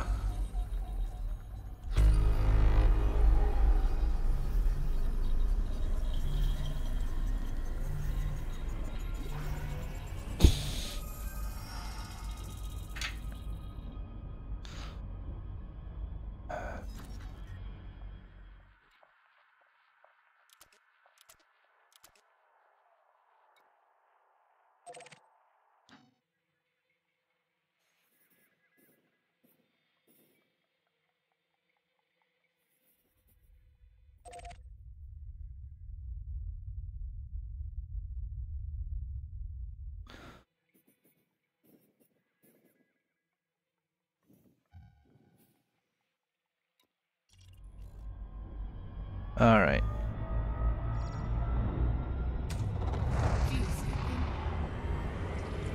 So yes, getting elite in Explorer is a lot of work. Fuel scooping complete.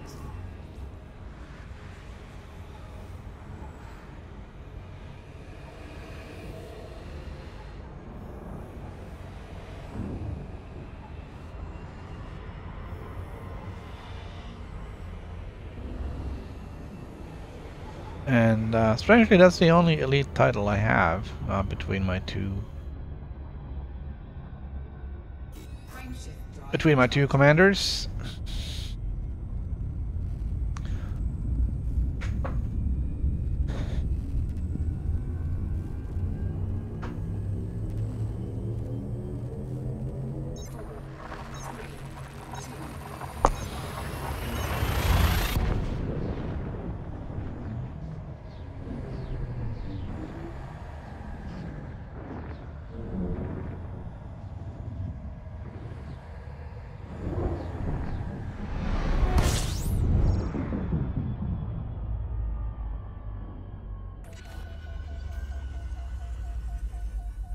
Select target ahead.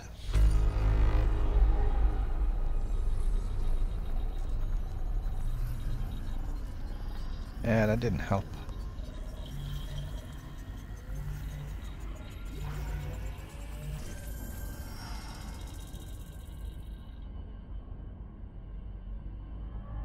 Alright, target next system. Destination set. fuel scooping.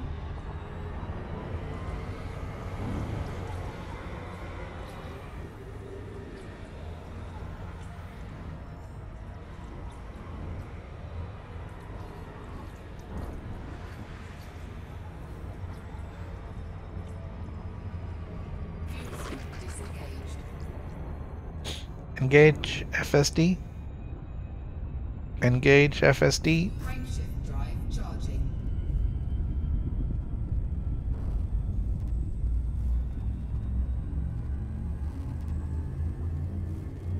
Well, we're not full on fuel, but we're close.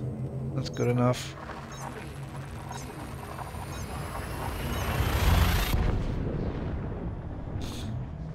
Full stop. Engines full stop. Yeah, I may have to turn up the voice on the lady in the computer.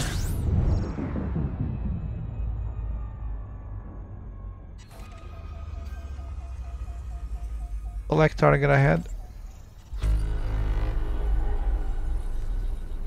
Open navigation. Opening navigation panel.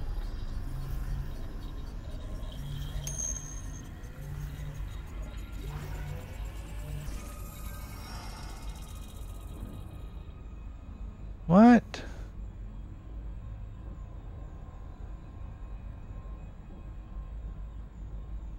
They have Obsidian Ant that do the air traffic control?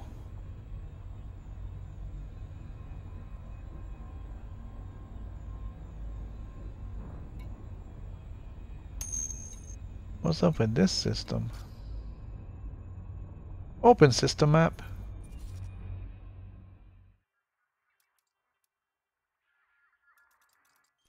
Alright. Yeah, I'm not flying down there. That's 300,000 light seconds. Alright. Target next system. Destination set. What station is he at? Fuel scooping complete.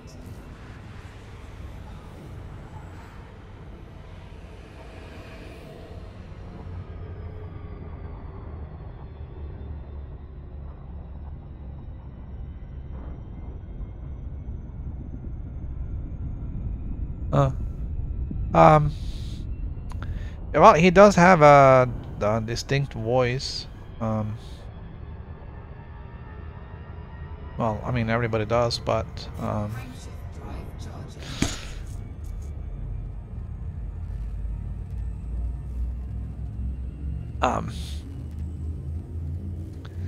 this is a little different.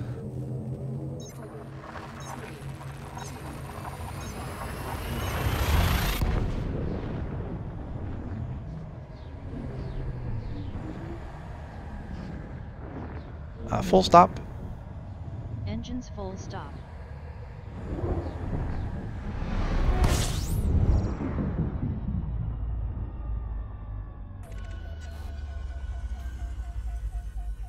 Select target ahead.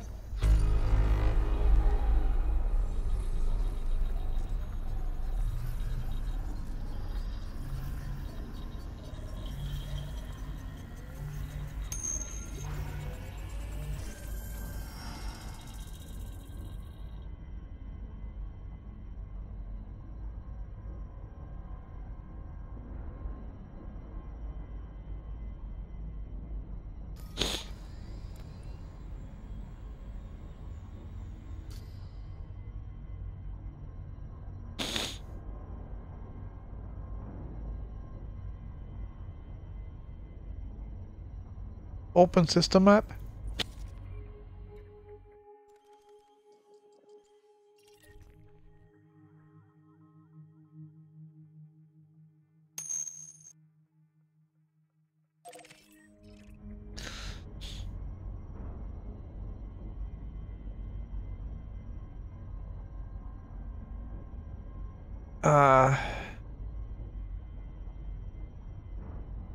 Yeah, I think he started, he was on the PC, and then once it came out on the PS4, he started, from scratch on that. So I did, I don't know, it showed up in my feed on YouTube, so I did subscribe to see what he was up to. The problem that I have with his videos is that his voice seems to be recorded kind of low, so I have difficulty hearing him, especially if I'm watching in the living room. If I put YouTube up on the big TV,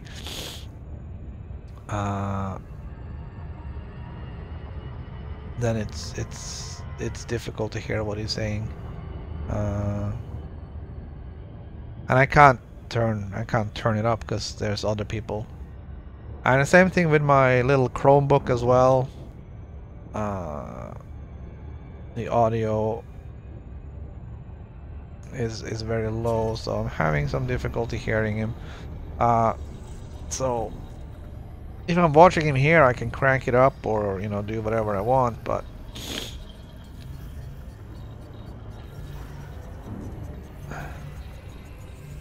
Sometimes I'm having a little trouble following. Alright, didn't really expect much on that one. Open system map. Open system map. Yeah, you know. So he has a soft voice, he's soft spoken, and then, you know, he hasn't cranked up his microphone. So, especially those of us who doesn't have perfect hearing.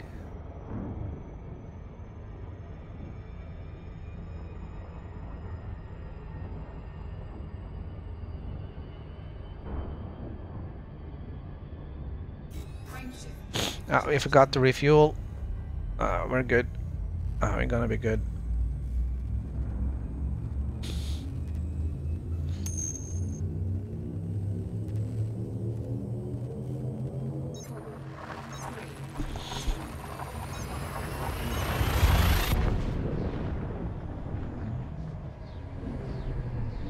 Yeah, my hearing is actually very good.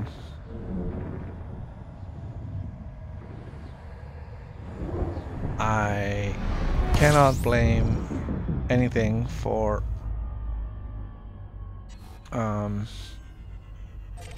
poor hearing.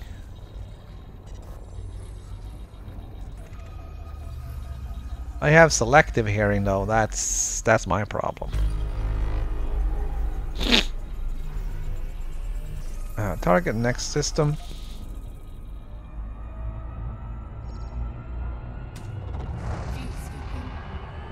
I guess we can't really blame any external factors on selective hearing.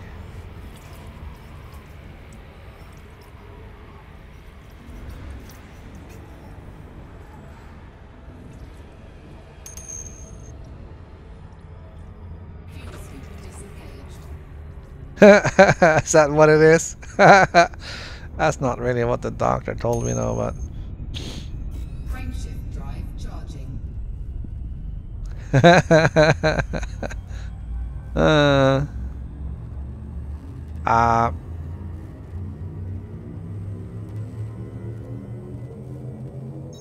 There is my issue with hearing is it's not that I don't want to hear something or whatever. It's that I can't focus my hearing on what I'm supposed to be hearing. Instead, my hearing is kind of distracted towards everything else.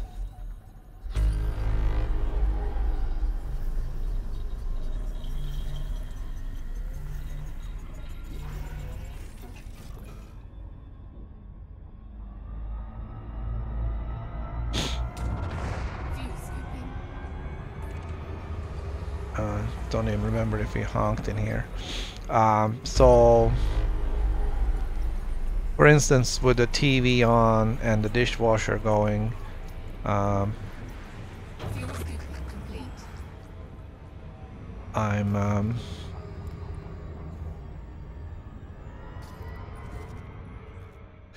more inclined to hear the dishwasher than the TV. Or I can't hear the TV because of the dishwasher, even though our dishwasher is you know, not noisy particularly.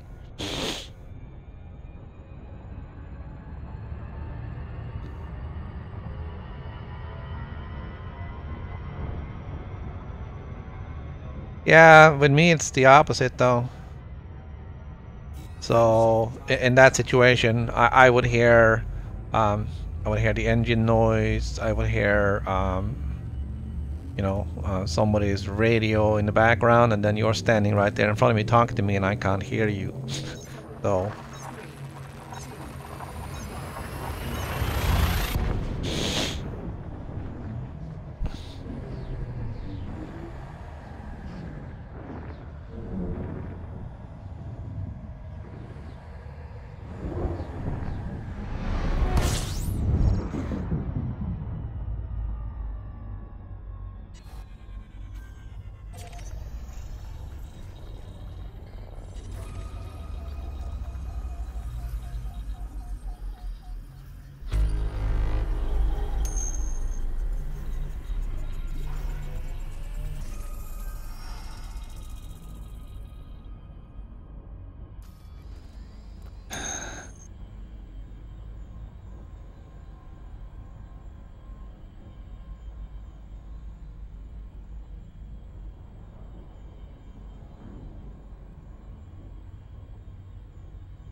Yeah, for me, all the background noise just gets it gets in the way of the foreground noise, so to speak.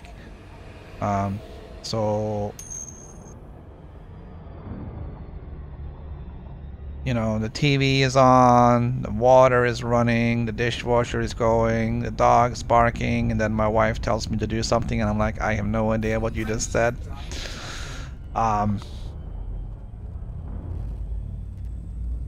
And it isn't that I wasn't, you know, paying attention. I can even, you know, be looking out in the kitchen because I'm expecting her to say something, but I'm like, I don't know what you just said. So yeah, hearing is always fun.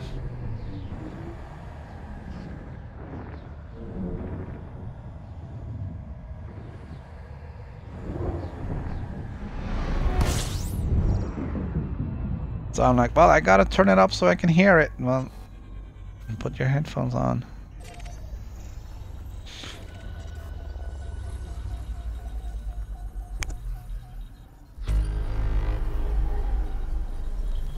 I used to live very close to Logan Airport. There's airplanes coming in every 30 seconds. Or leaving every 30 seconds, either way. And they all flew over my house.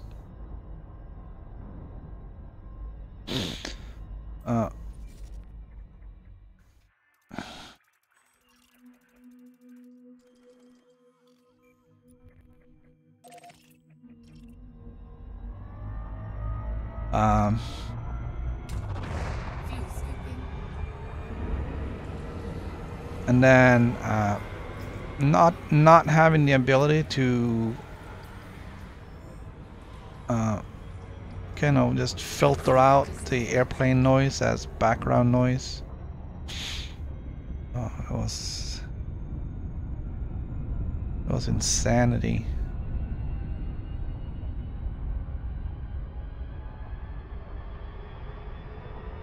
This is gonna be a water world.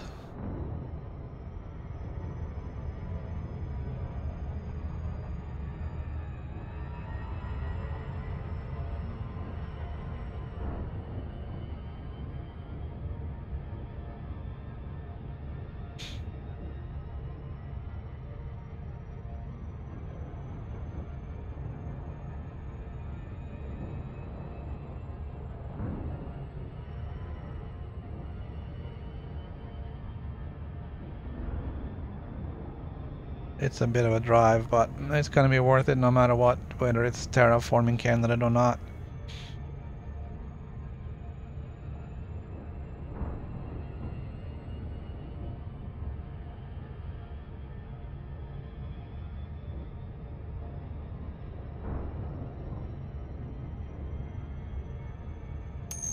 Yeah. Oh yeah, I haven't even looked. That's about an hour from now. We'll find out. I feel kind of bad. I have done almost nothing on the 4th because I've been playing on the PC all this time, and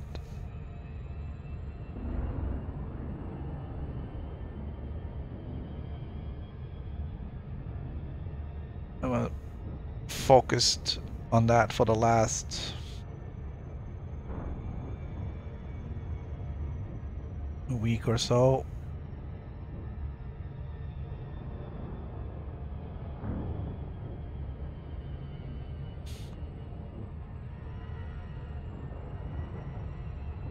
So I'm not really in a position to check anything out here. There is nothing here. There is no space stations. There is no nothing.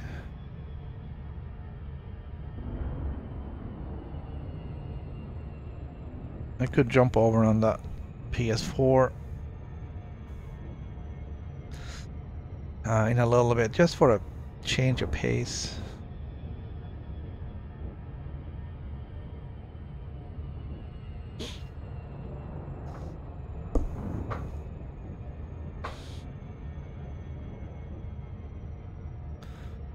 And my PlayStation ran out of space yesterday.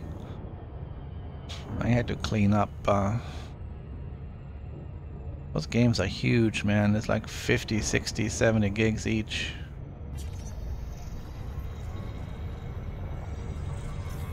Not paying attention.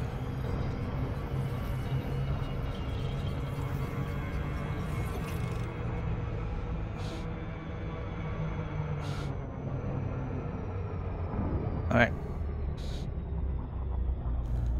I'm still pretty convinced this is going to be a water world. We'll check the distance into the sun as soon as we get a scan.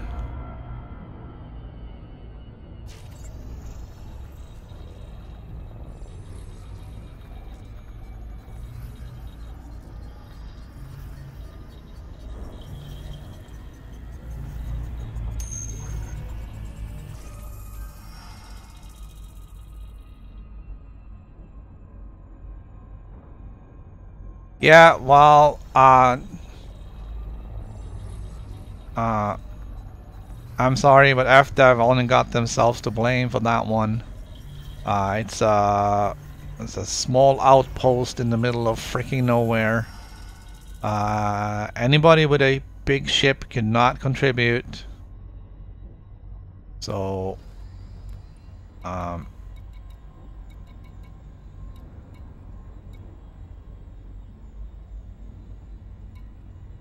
yeah, but where's the star, man?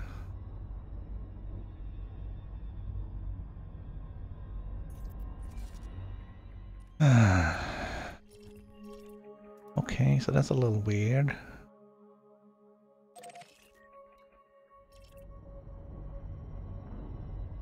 $264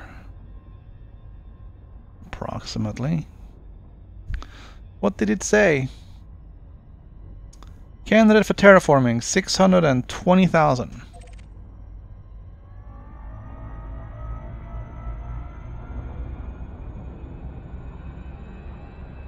Alright, I'm gonna just take a quick minute.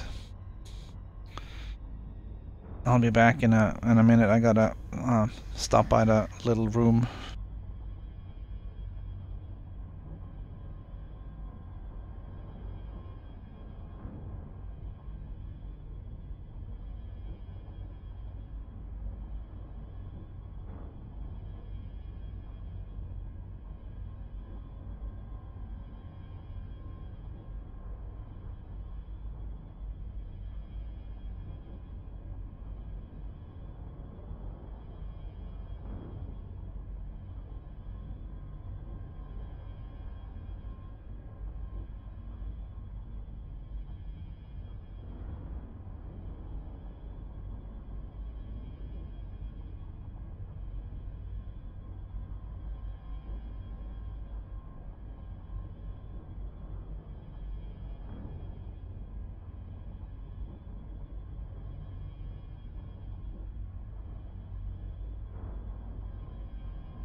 I'm just gonna turn the microphone down just a little bit. It seems to go into the red zone a little too frequent for my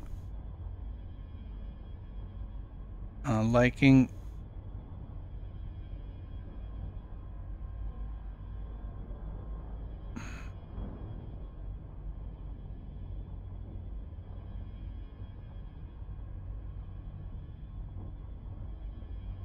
Alright, hopefully that's gonna be a little bit better.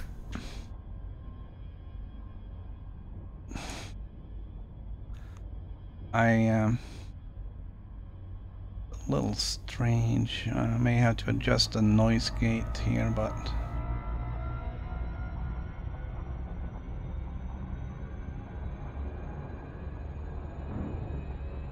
Oh, and now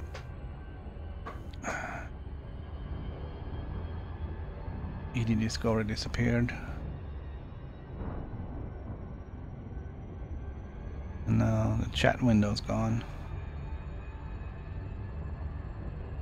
Ah, the trials and tribulations of streamers. Ah, it isn't one thing, it's the other. Frameshift drive charging.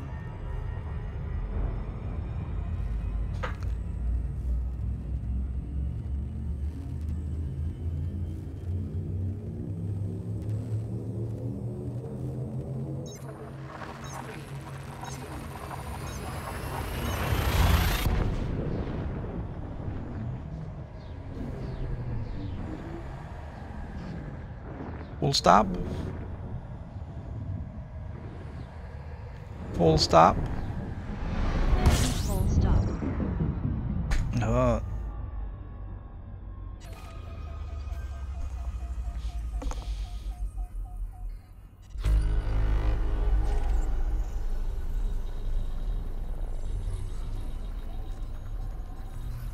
Open system map.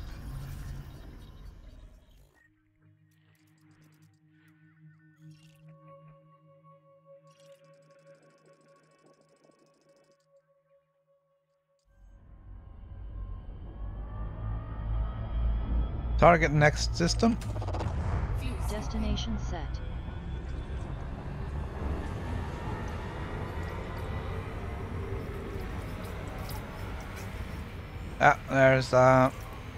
There's nothing like being halfway through recording an episode or something and then realize that either you forgot to unmute the microphone or even worse, forgot to start the recording at all.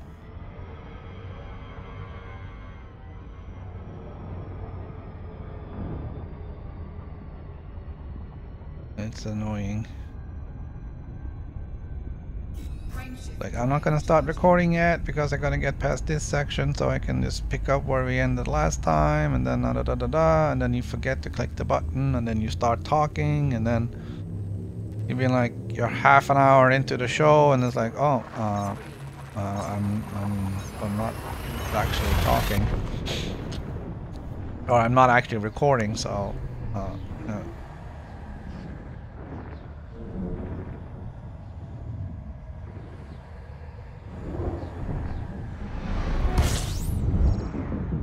I don't think I've ever forgotten to turn the stream on, but I have accidentally started streaming.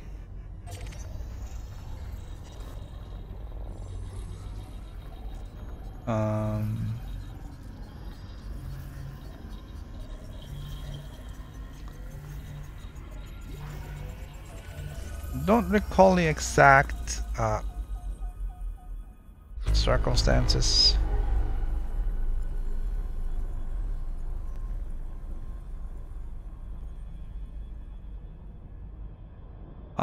But I believe I was playing some game and I was either using a calculator on the screen or something.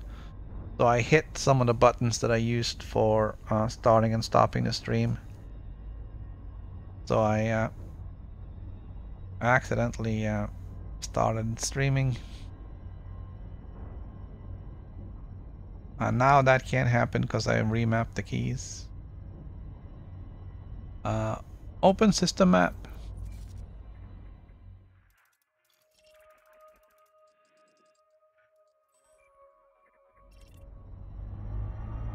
Target next system. Destination set.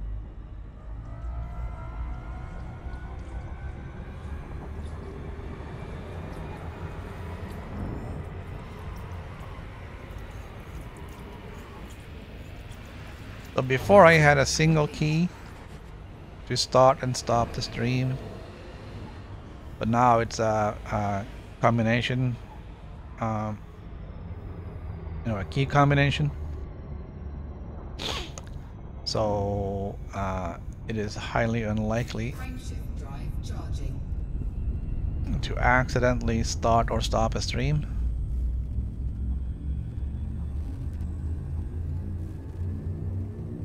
Or recording for that matter.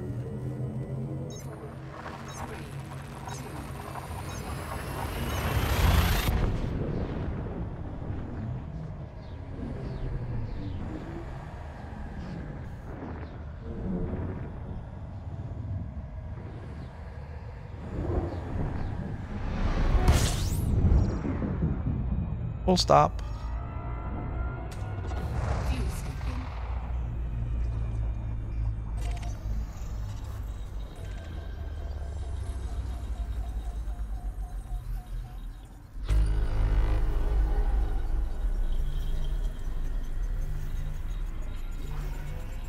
Open navigation. Opening navigation panel. Fuel skipping complete. 197 to 393.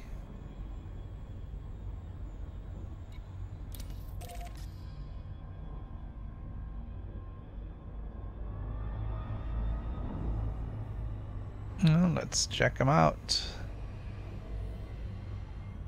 This seems to be the only one within the zone.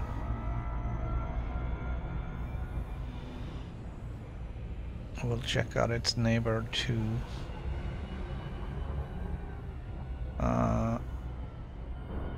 Open system map.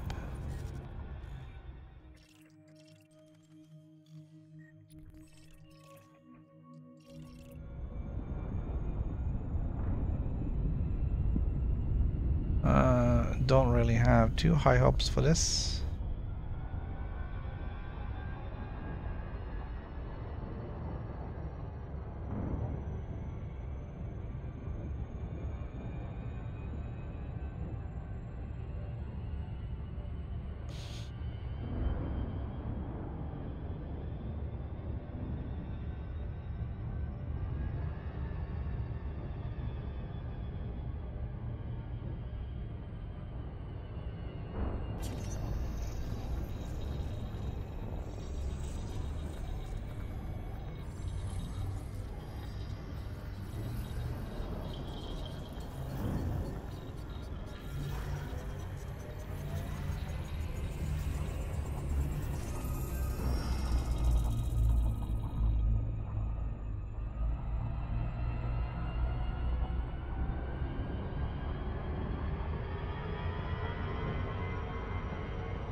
Target next system.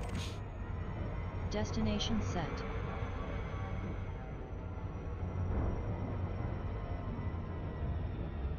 Yeah, I think in a few minutes we'll switch over to the PlayStation and we can have a look at the community goals.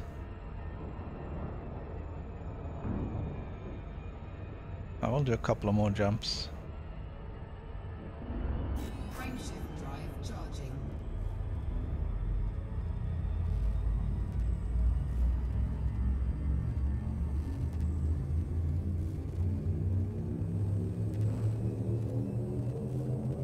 Yeah, I mean, I just bought the Type 9 Heavy so I could transport, you know, a crap load of stuff for the community goals, and then, you know, suddenly I find I can't use it because they picked this tiny little outpost to send all the stuff to.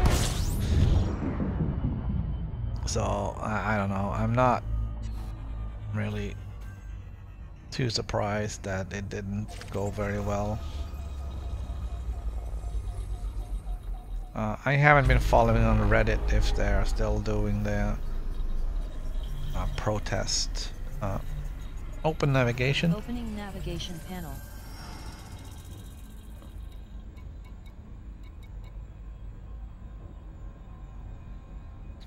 Two.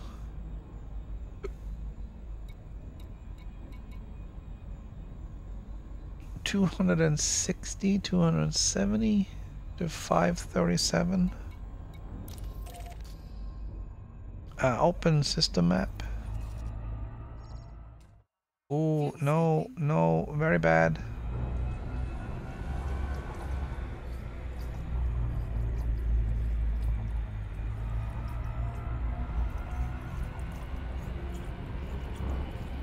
Fuel skipping complete. All right, open system map.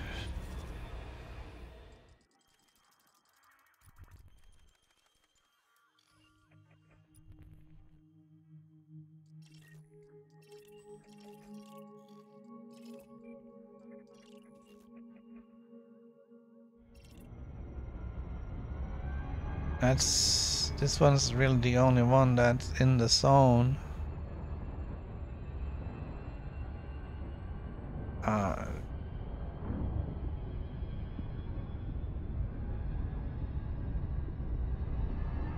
It will quite possibly be.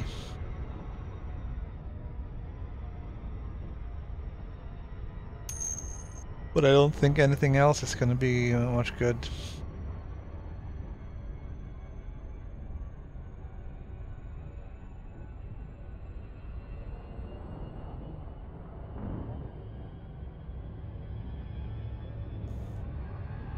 Yeah, I'm going to switch over to the PS4 in about 10 minutes.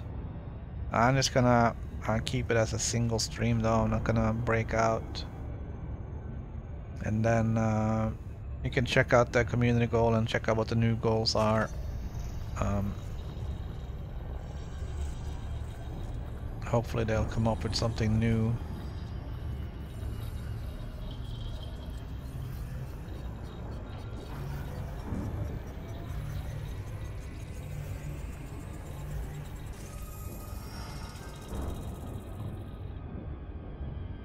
Yeah, candidate for terraforming.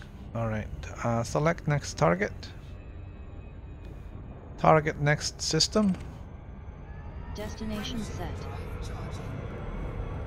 Jump, jump, jump.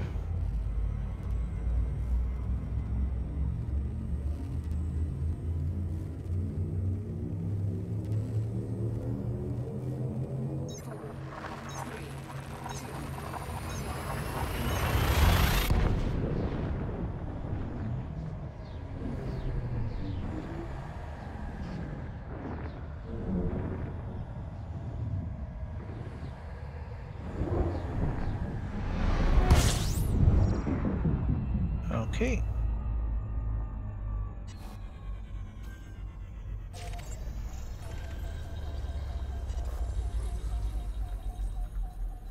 Well, at least we found something today.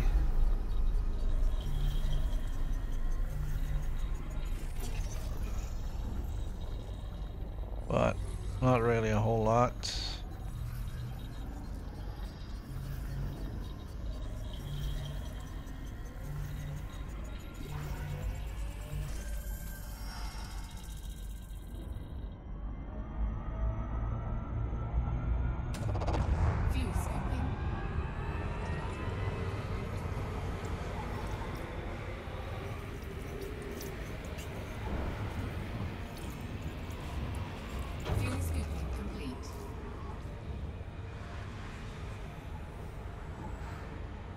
Target next system.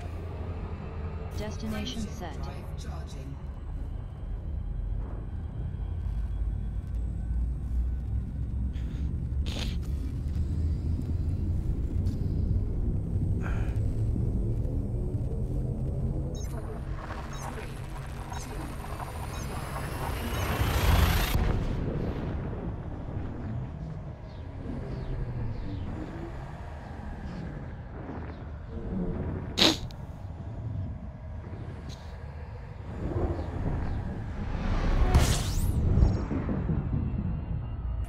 So, yeah, while I do understand that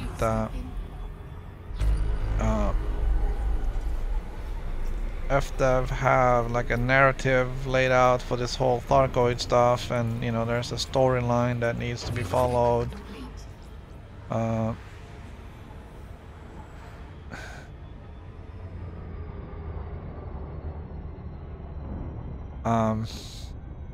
Having 4 community goals in a row, that's essentially exactly the same one, only with a different destination. I mean, what, we've been collecting tissue samples now for a month, and I understand that this is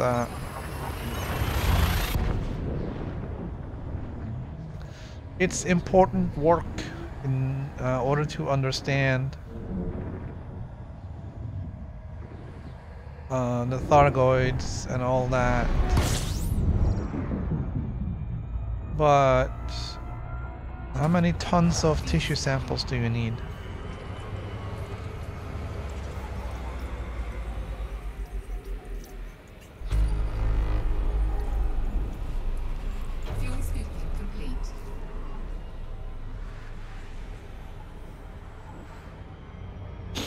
Open navigation. Opening navigation panel.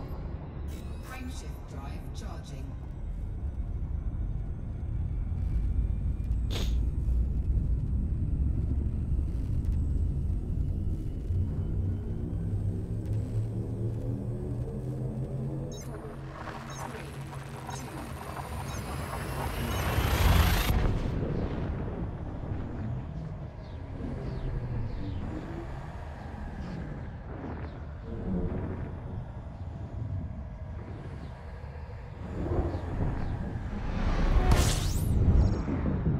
Alright.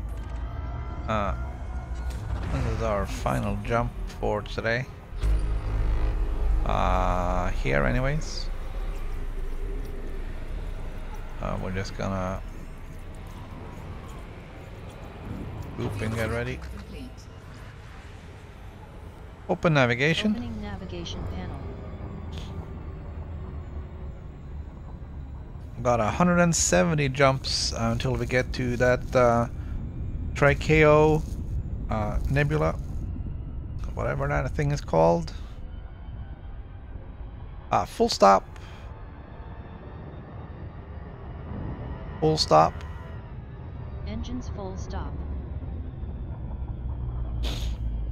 Display modules.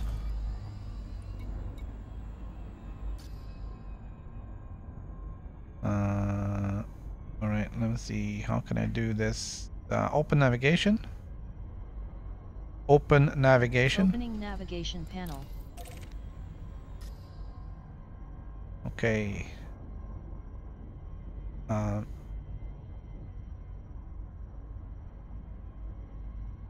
Open modules. Display modules. Not yet. We're gonna drop out.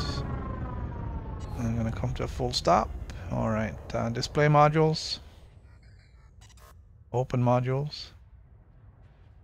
Display modules. All right, here we go. It did take a little bang. Thrusters online. Thrusters Uh, offline.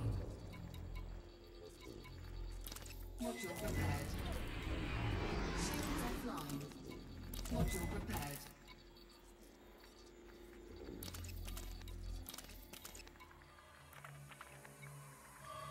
Module prepared. Module prepared. Module prepared.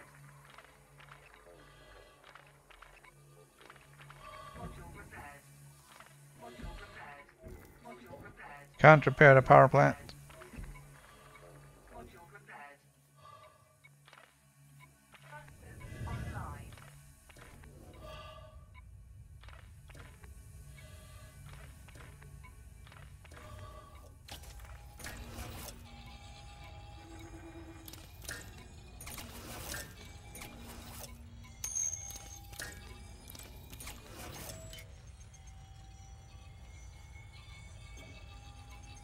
Oh no!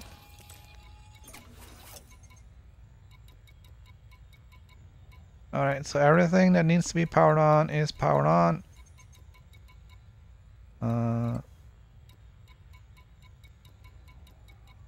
Why am I using so little power?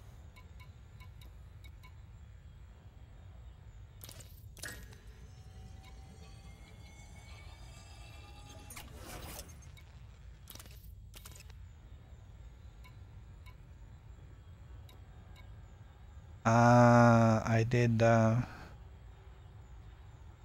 got rid of the shield cell, didn't I?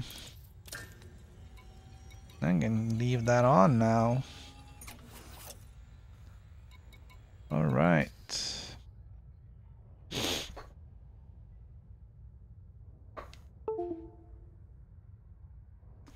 Alright, so I'm gonna go back to the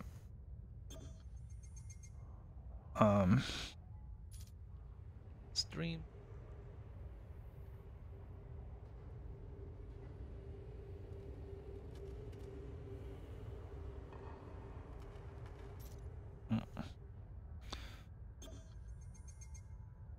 Alright.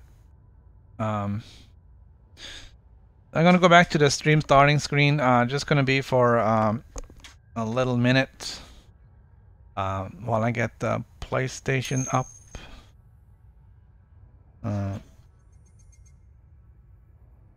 I kind of have to shuffle things around, so I need doesn't matter. Doesn't matter. It will charge up whenever it's ready. I'm exiting from the PC version. I just gotta switch over. I'll be back in just a minute. I'm just gonna launch Elite on the PS4. Hang on.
All right.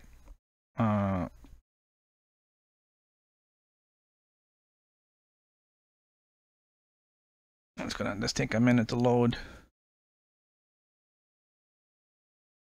We'll have a look and see what the community goals are.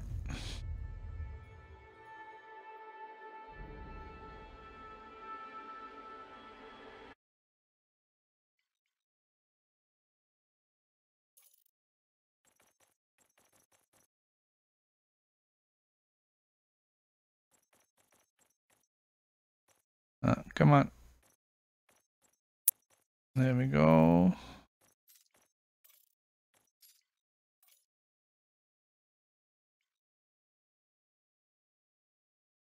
My trusted little ASP Explorer.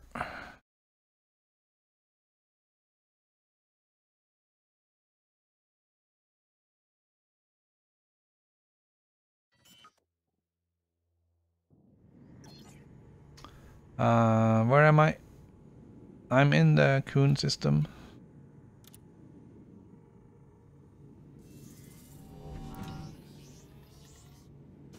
This is where we're supposed to be delivering this stuff.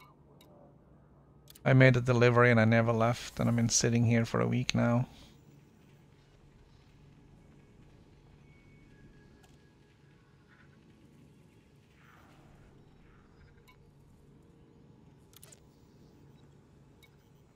Wow, look at that. I'm in the top 75 and I barely delivered anything.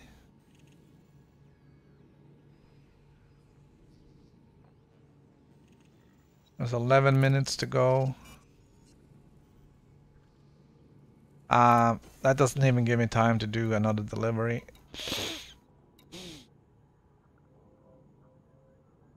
So I don't know what to say about that. It's pretty shoddy.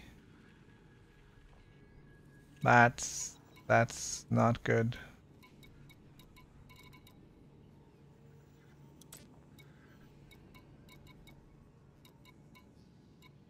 And from what I understand,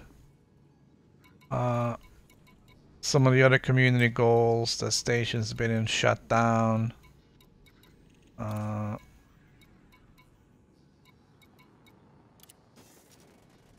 So it doesn't really sound like this has been a good good time for community goals.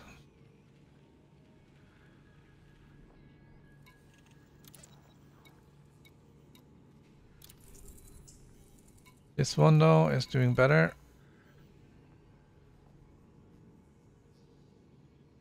But still not great.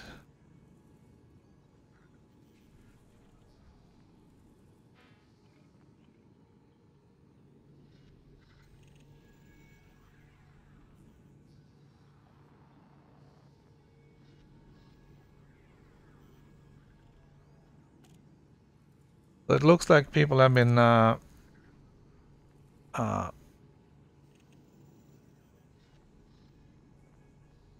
focusing on the rare goods stuff rather than the Aegis goals.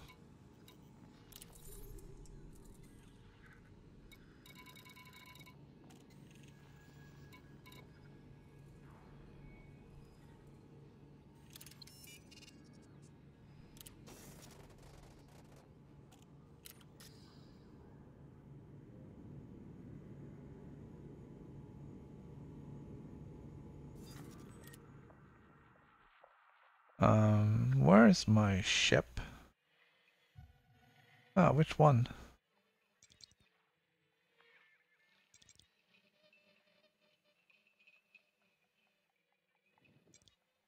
I got ships everywhere. That's a little bit unusual.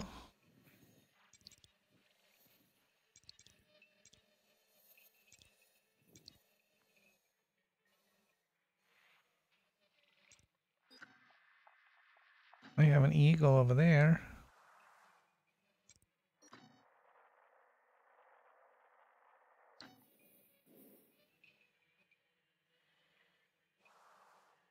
I think all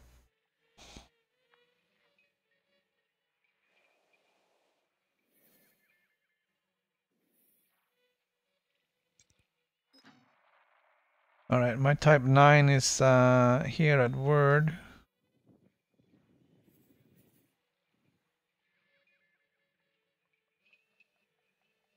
Where's my anaconda?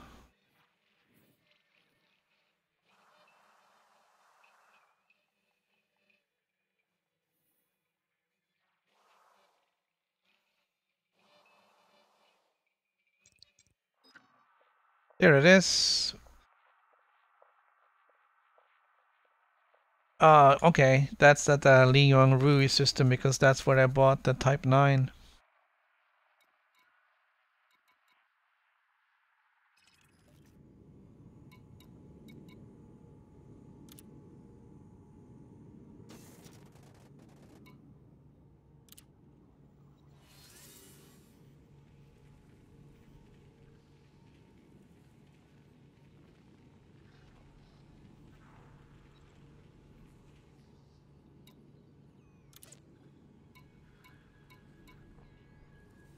Uh,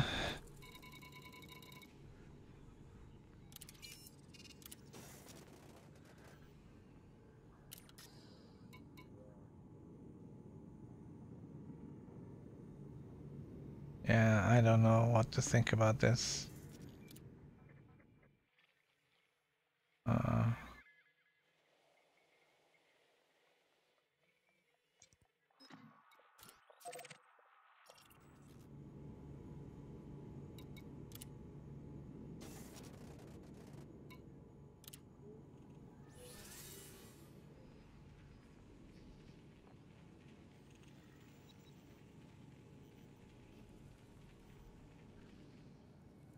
Well, I guess on the upside, it doesn't crash for me.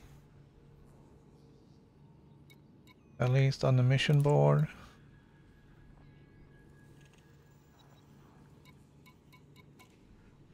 Sorry, man, nothing gets delivered for 170 credits.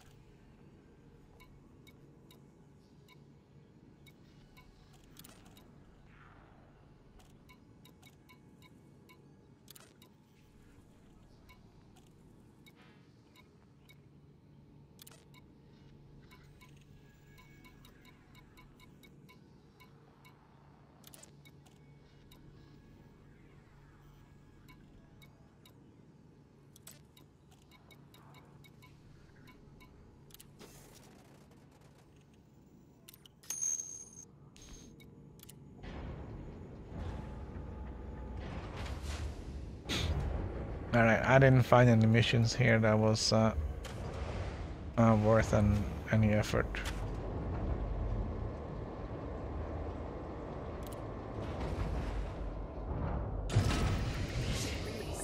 Engines engaged. Landing gear retracted.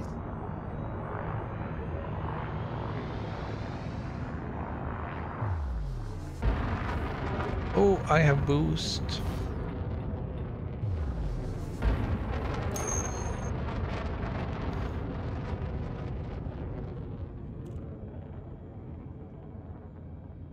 Yeah, I think they've worked on the mission board a little bit.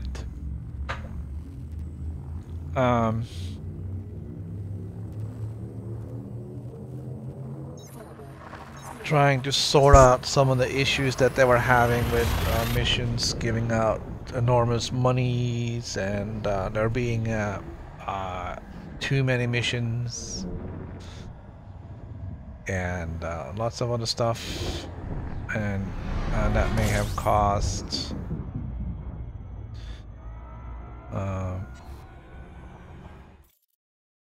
okay.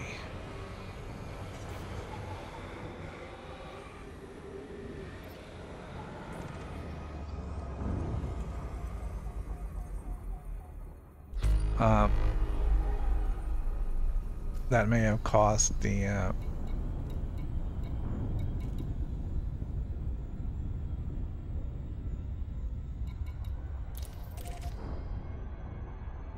great, of course it's behind me. That may have caused the mission board to load slower because there's more stuff to process.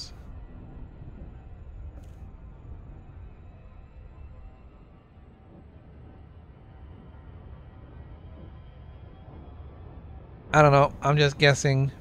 I've seen that in some of the software that I worked on. Somebody comes up with a new requirement saying you gotta do this before you display that information. It's like, well, that's gonna slow things down. And then it's like, oh, it's too slow. It's like, well, I told you.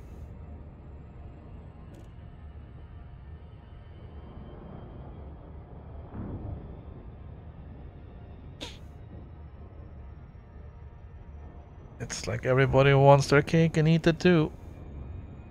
Oh, okay, wait. Everybody wants to eat their cake and have it too. You can't do that. It's important to get those in the right order. So, I'm just flying out here just because it gives me something to do while I'm waiting. I'm not gonna get any money out of this community goal effort. It was 600,000, I think, and it's still gonna take an hour until they actually release those funds. I swear I did 2 trips with an ASP, and I got in the top 75. So that just shows that a whole lot of the people that didn't bother or that did deliver, they just delivered once or one small load.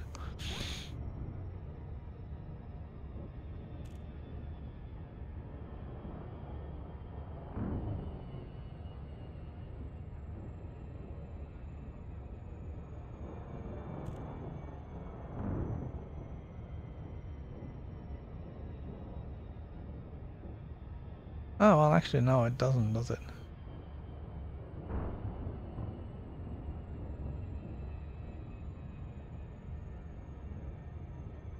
But it does show that 25% of those who contributed less than me.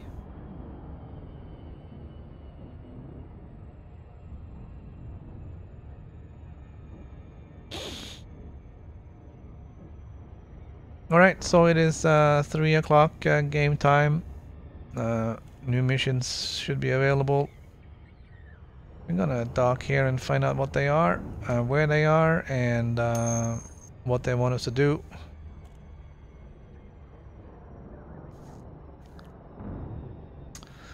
We can have a brief discussion about it.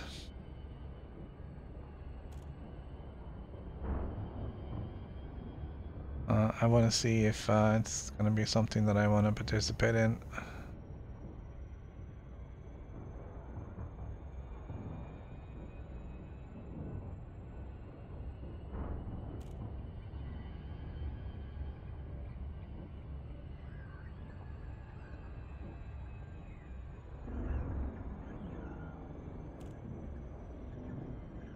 Oh yeah, I think FDev may have overestimated how interesting people were gonna find these missions.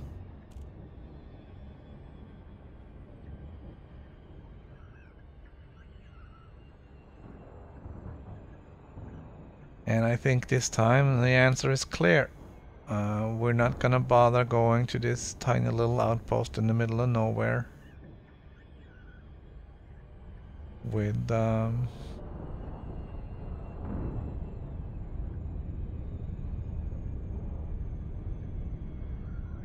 those materials in my rinky-dinky ship.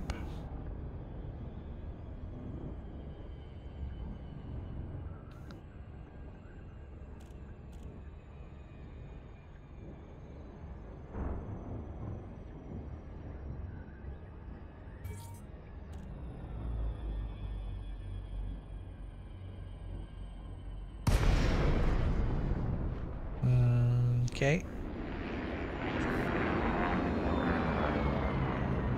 It is Lakon, Lima, Mike Hotel. Please submit a landing request on approach, Commander.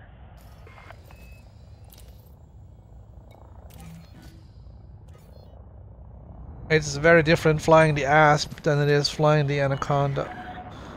Just the responsiveness and the agility it's You are approved for automated dock. huge difference.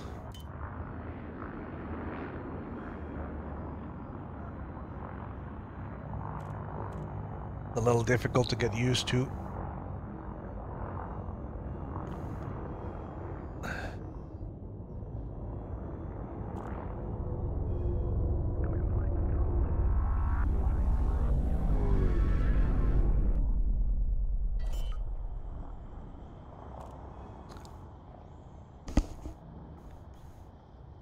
Landing gear deployed.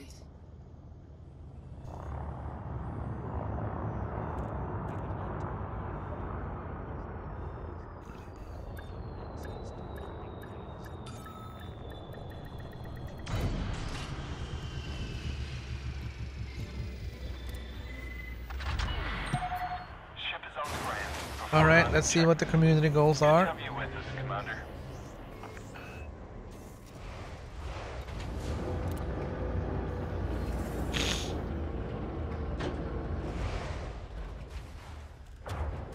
I'm expecting 4 elsewhere.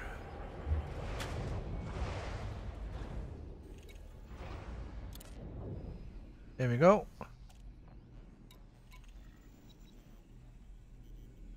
Oh, come on, man. I was just there.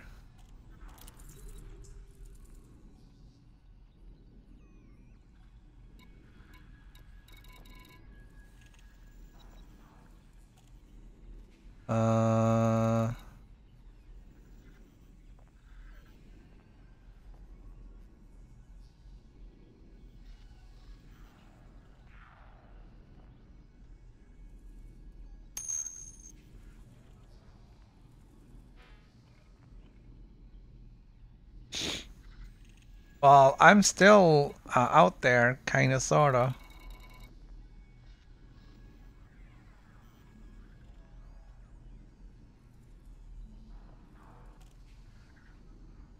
But,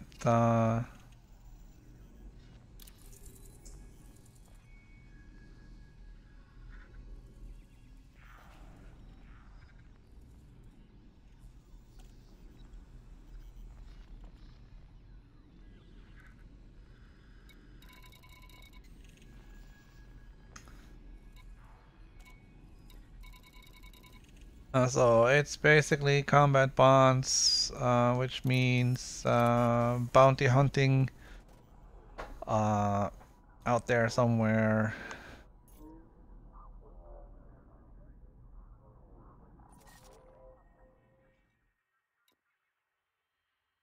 Oh, that's the wrong map, silly.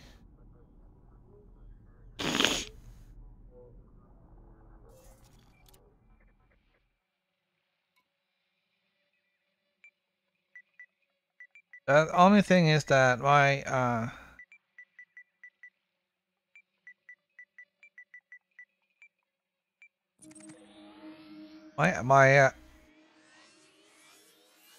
excuse me, on my PC, my Anaconda is nowhere near battle ready. So this is gonna be bounty hunting in these rings. I don't know where there's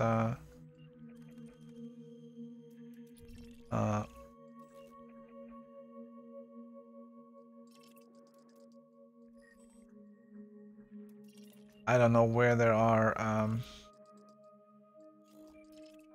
mining happening, but it's gonna be bounty hunting in the rings in this system. This is different.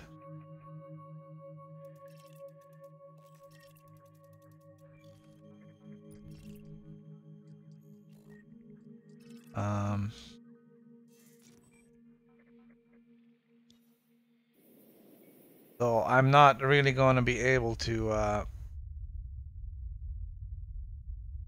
get out there. There are a number of people out there who have basically just moved from the bubble and moved out there and are doing everything they can out there. I don't expect too many people to fly out there for this event. So I expect participation to be fairly low.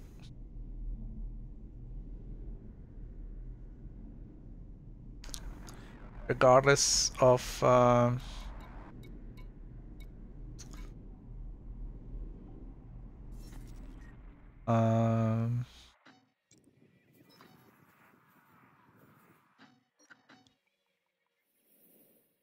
which side you fall on in this conflict.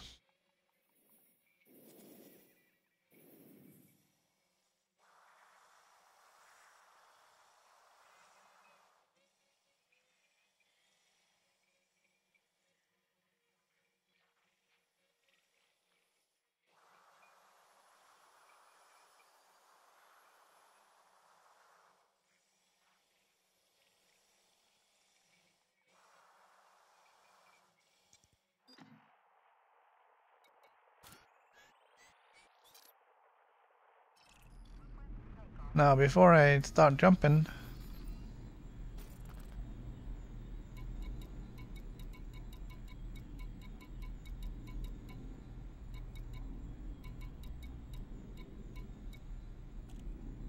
yeah.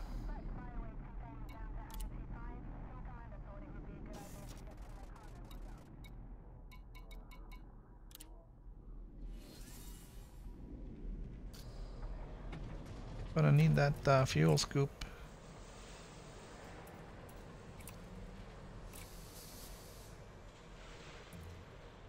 Oh, ouch.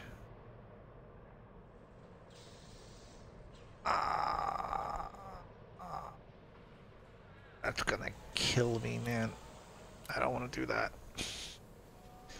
Alright, well, that's gonna be it for the stream for today. Disappointed in the last week's community goal. Next week's gonna be disappointing as well.